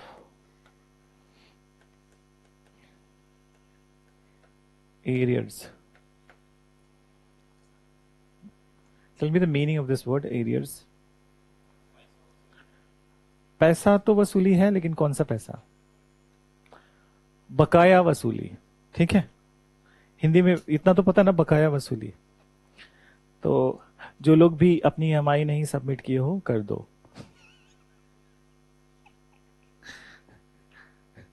एक ही बार में पूरा दे दिया था, cash में दिया था, black money.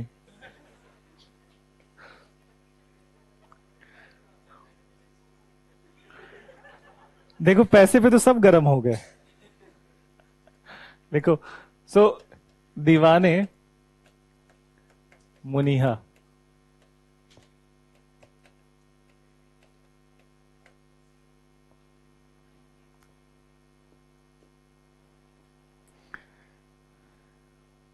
दीवाने मुनिहा। So what does it? What is this department? Department of Spies, गुप्तचर विभाग। आजकल तो बहुत आसान है वहां।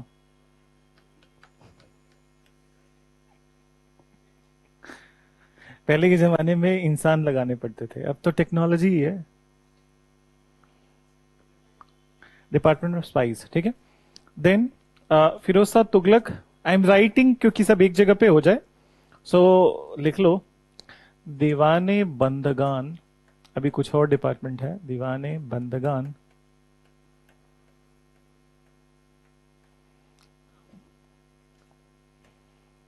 फिर कोही, फिर खैरात। So these all already you have written, एक बार फिर से वहां पे लिख लो, so that everything would be there at one place.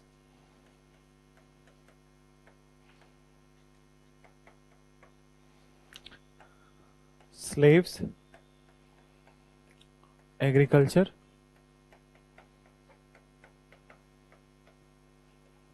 खैरात is charity.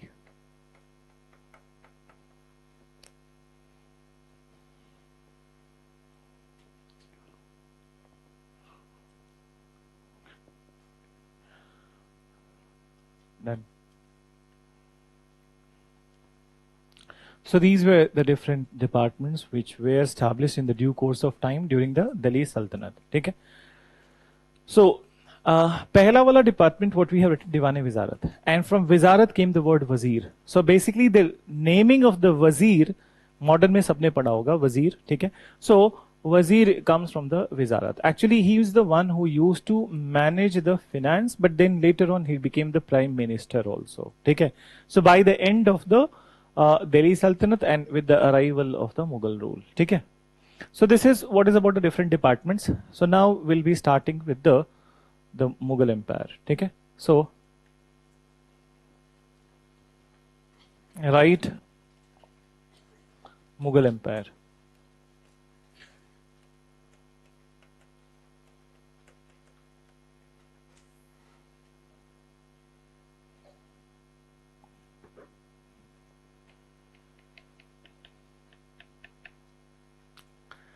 So listen, as we mentioned that the lineage of the Mughal, लिख लो एक बार, lineage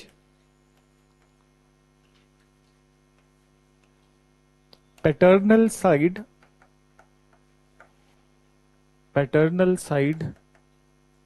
Turkish and maternal side Mongol.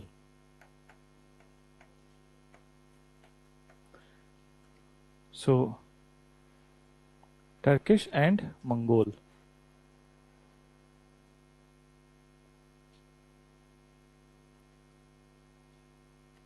One more thing you can mention. So from paternal side, Amir Timur, and from maternal side, Nigar Khagan.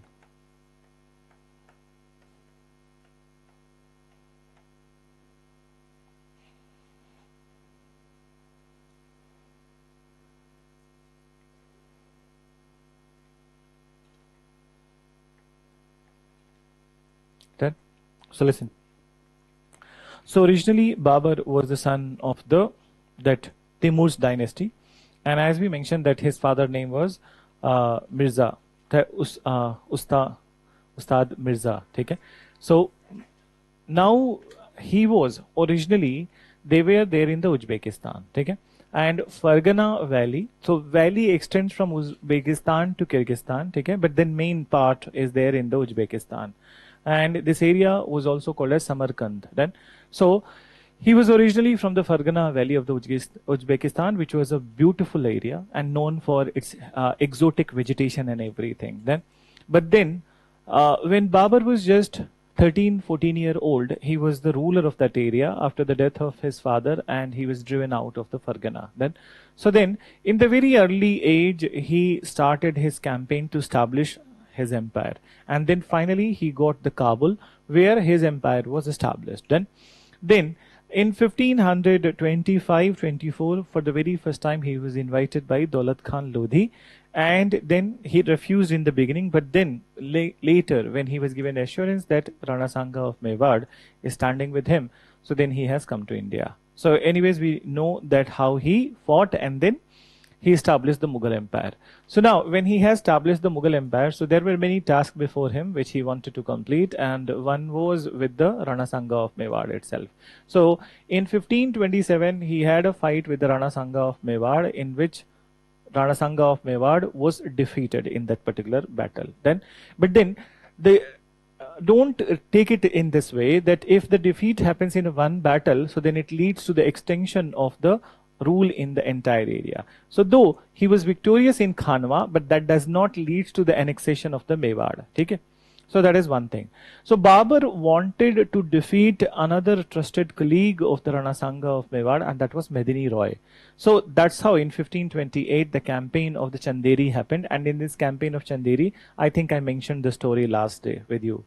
So Medini Roy was defeated, and there in the fort of the Chanderi, Saak and Jauhar both were performed. So this is one part. But then there were many tensions at this point of time. So many tensions, and one of the tension was basically the Afghans, of Bihar and Bengal. So Sirsa Suri, dynasty. So Sur dynasty, which was ruling in the Bihar and Bengal, they often posed a threat before the Babur.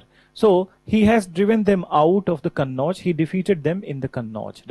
And then after, for some time, there was a relief from the Sirsa Suri, but the complete threat is not removed. Moreover, Babur never liked the climate of India. Then he has clearly mentioned in his biography Tujka Babri, whose translated version in the Persian is known as Babarnama. So he has mentioned that he did not like the climate of India, and particularly he was very averse to the dust which was there in the Delhi part. So he was often making that journey back to Afghanistan, to the Fargana, and so as coming back to India. So at this particular point of time only, his eldest son Humayun was terminally ill. Then he fell terminally ill, as you say in the modern terminology, that he was in coma. So now Akbar, it is said that Babur was perplexed with this situation, and this is how we get to know the association of the Mughals with the Sufi saints. So later on, when we talk about the Sufi movement and Sufi saints of India, So there were many such silsilas of the Sufis which were there in India from the time of the Delhi Sultanate. Then, and what is silsila in Buddhism? As you understand, order. Order is what? Sangha. Okay? So just like the silsilas are there in the Sufism. So initial silsilas of India were the Suhrawadi, then Chistiya silsila. They were there at the time of the Delhi Sultanate. Then the another silsila which came with the Mughals only, that was Naqshbandiya. Then, and Babur was the follower of the Naqshbandiya silsila. And how he became the follower, I will tell you. So when Humayun was terminally ill, so Babur has sought the intervention of the Sufi saints, that some remedy if he can come to the senses. Then, so as it is written, it may seem magical to you, but that's the story. Then, so Babur asked to the Naqshbandiya Sufi saint that what he must do, that so that his son must come alive to the senses. Then, so that Sufi saint asked to the Babur that what will you be giving in the lieu of the life of your son. So Babur said that I will give up my kingdom. Then, so I will give up my kingdom, but then the Sufi saint said that it is not sufficient. Then, so it is not sufficient. So immediately Babur said that I will give my own life. Then, so then he said that it is sufficient. Then, and then he left the place. He is gone. So it is said that the moment, the day when he said this thing, in the evening of that day, Babur was a little bit of ill. And then slowly his illness was increasing.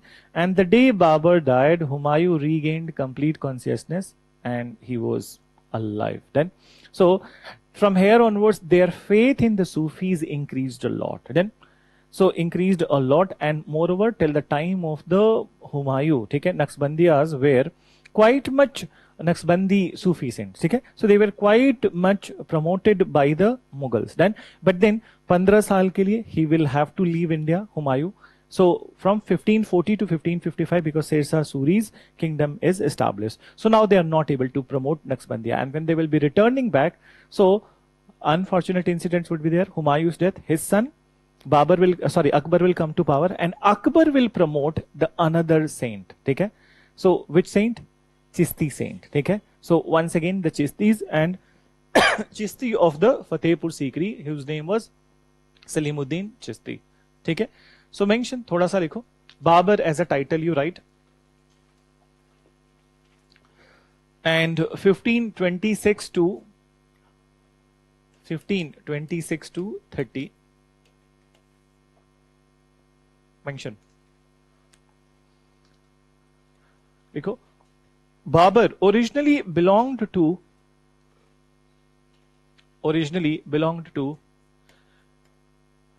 Fergana Valley of Afghanistan. Fergana Valley of Uzbekistan. Then, after the death of his father,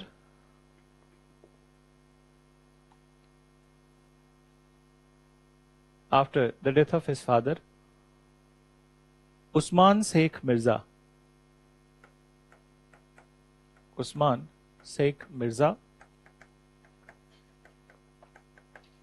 he was driven out of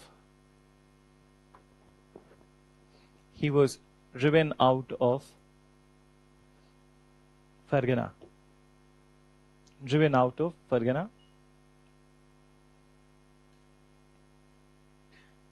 And later, he created his kingdom. In Kabul.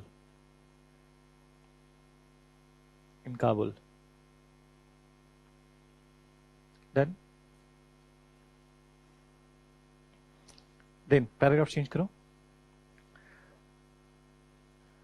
After defeating Lodhis,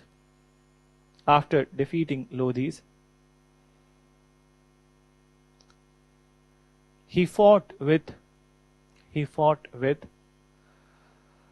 Rana Sanga of Mewad.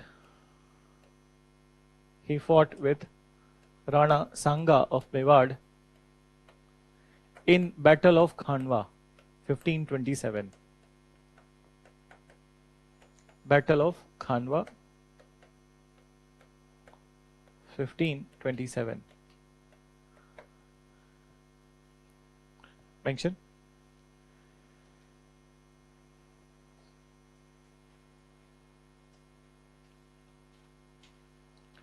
He also defeated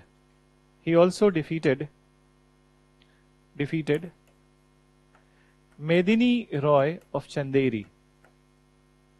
Medini Roy of Chanderi in 1528. In 1528. Full stop. In Chanderi Fort,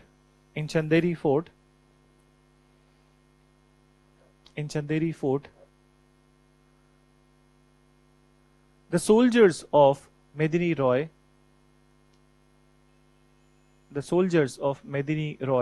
performed Shak, S-H-A-K, performed Shak and killed each other, and women of the fort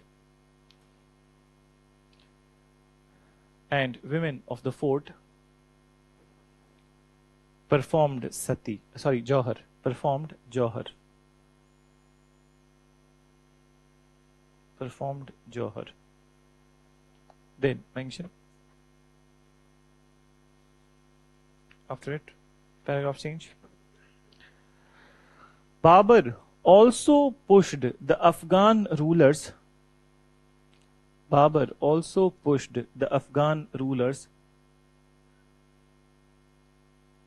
to Bihar and Bengal.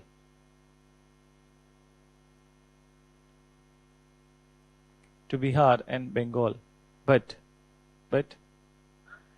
the complete threat was not eliminated.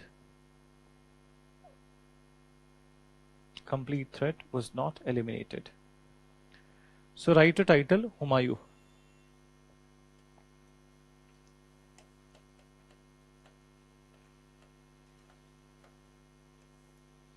Then, so listen. So Humayun came to power in 1530 after the death of his father Babur. As far as the sons of the Babur is concerned, so there were two more important sons, and Humayun was the eldest, but then there was one whose name was Kamran, and another was the Hindal, and the third one was the Askari. Then, so these were three other sons of the Babur. Moreover, Babur has taken a promise way back from the Humayun that if he will be dead, so Humayun will take care of his brothers, then since he is the eldest and he is the most responsible. So when Humayun ascended to the throne, obviously he has come out of that illness, and then after he has ascended to the throne, so soon after his accession to the throne, many such challenges emerged before him. Then, so one was the challenge of the Bahadur Shah of the Gujarat. Then you remember that episode with the Portuguese. Bahadur Shah has taken the help of the Portuguese to fight with the Humayun. Then, and since Humayun was facing challenge over here in his court only, so he, for the time being, he has decided not to focus on Gujarat. Then, and that's how Bahadur Shah, earlier he has promised to the Portuguese that he will give the due area to them in lieu of fighting with the Humayun. But since there is no fight happening with the Humayun, so what happened? So they refused to give the due to the Portuguese, and that's how that the Portuguese invited him to their ship, and then they threw him into the Arabian Sea. Okay? So this was the question this year in 2023 prelims paper, that from whom Portuguese got the due. So it is from Bahadur Shah. So somehow Bahadur Shah threat got eliminated because Portuguese killed him. Okay? But then the brothers were not reconciling with the Humayun. Okay? And as far as the dispute continued, so Humayun gave the area of the Kabul and area lying west of river Indus to his brothers. Okay? So which included the area of the Sindh also, area of the Baluchistan also, and there were some areas which were covering in the Iran also. Okay? So these all parts were given to the brothers Kamran, Askari and Hindal. Now the big challenge before the Humayun was Sher Shah Suri of the Bihar. Then confrontation with the Sher Shah Suri started. So in this confrontation, there were two important battles, Battle of Kannauj and Battle of Chausa. Then, so 1539 and 1540. So Humayun was thoroughly defeated in both the battles. In fact, in the Battle of Kannauj, Humayun saved his life by jumping into the Ganga river. And he swam across the Ganga river. Otherwise, he would have been killed. But in Battle of Chausa, he was thoroughly defeated. Once again, his life was saved. So this is the time when Humayun would be seeking the asylum in the Indian kingdoms. And the Indian kingdom which provided him asylum was the Amarkot. ठीक है, so Raja of Amarkot, Rajput ruler Chhatrasal, who was the Raja of the Amarkot, he provided him asylum. Then here only in the Rajput court only the birth of his child has happened, and that was Akbar. Then in 1543 what has happened, that one of the brother, ठीक है, Hindal, ठीक है, he has come to Amarkot and he has taken Akbar with him. Then so he has taken Akbar with him, and Humayun did not knew that what is the purpose of it. He thought that he would kill the Akbar. And that's the time when Humayun has taken the refuge in the Iran, then with his wife. So actually the rulers of the Iran, and his name was Shah Tahmasp. So as you know that rulers of the Iran or people of the Iran are the follower of the Shia Islam, and Mughals were the Sunni. Then so there was a one condition which was posed before Humayun, that they will have to accept the Shia Islam, and then only they will be admitted or they will be given to asylum in the Iran. He accepted it for the time being, and he went to Iran for 12-13 years. He is there in the Iran, he is living in Iran, and later on with the support of the Iranian ruler he will be coming back to India. But what about the Akbar?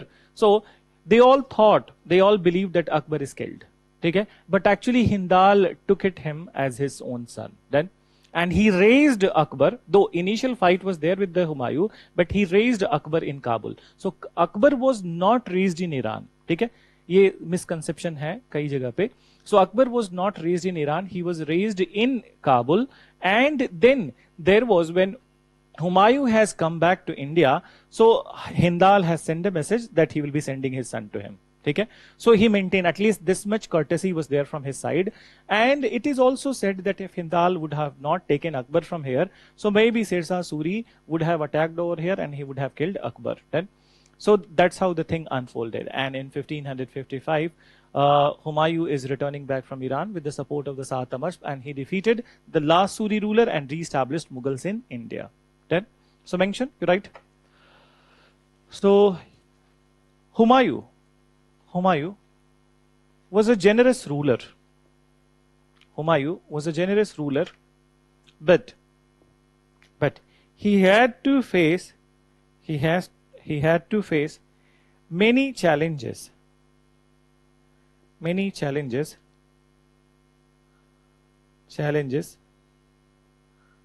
right from the beginning.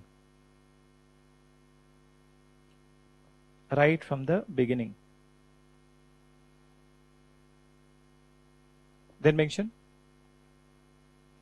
right from the beginning, full stop. These challenges were posed by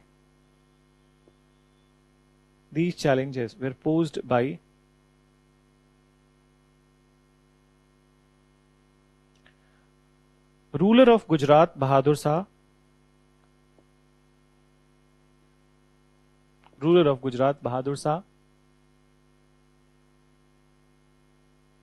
then, and his own brothers, so mention Kamran, Askari and Hindal.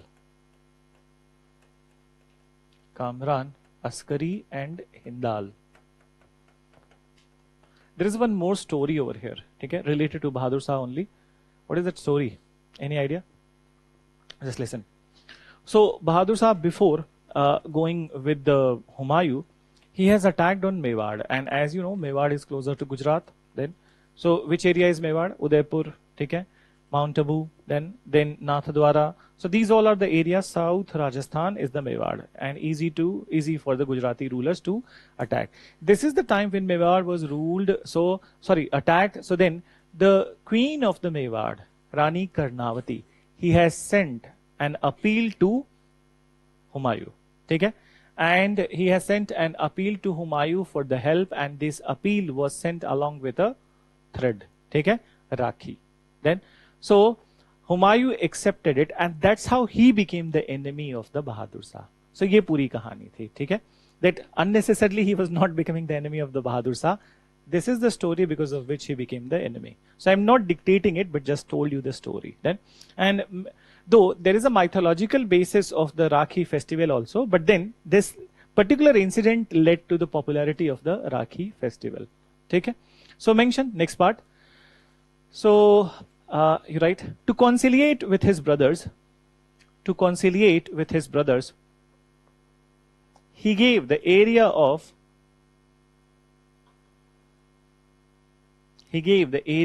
Kabul and area lying west of river Indus.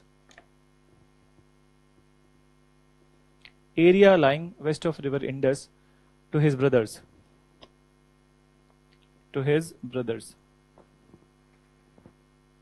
Then mention. Soon Bahadur Shah's threat was also over.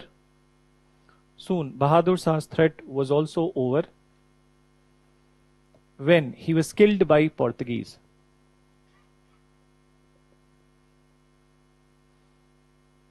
Soon Bahadur Shah's threat was also over when he was killed by Portuguese.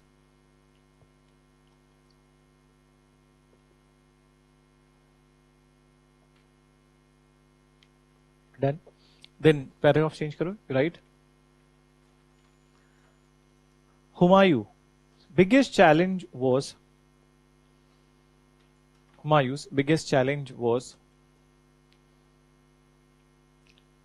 Afghan ruler of Bihar, Sher Shah Suri.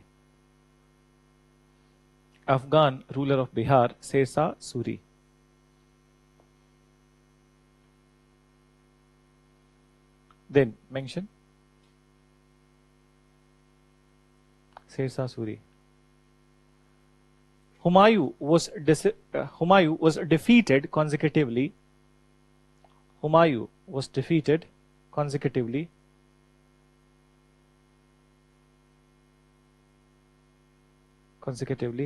In Battle of Kannauj 1539.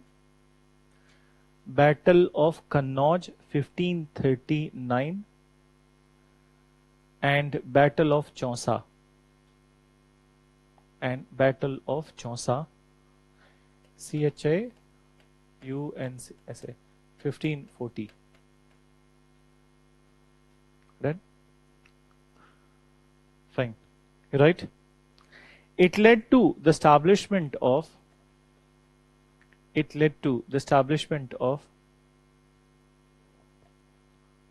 Sur Empire.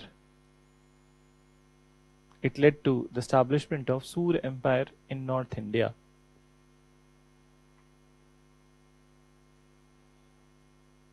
Full stop. Paragraph change karo. Initially Humayun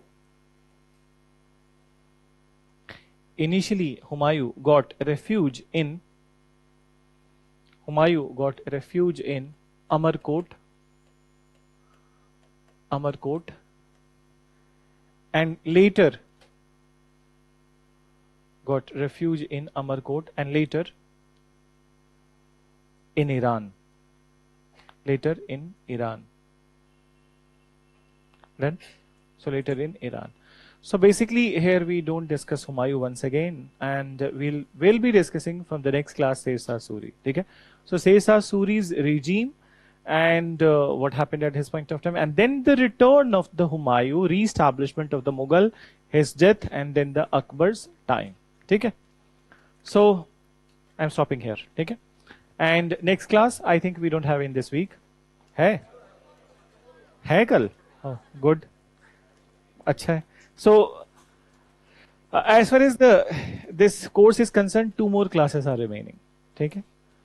एक कल की class और दूसरी उसके बाद वाली class थोड़ी बहुत बचेगी. ठीक है? So you will be done with your ancient and medieval. You can plan the other subjects.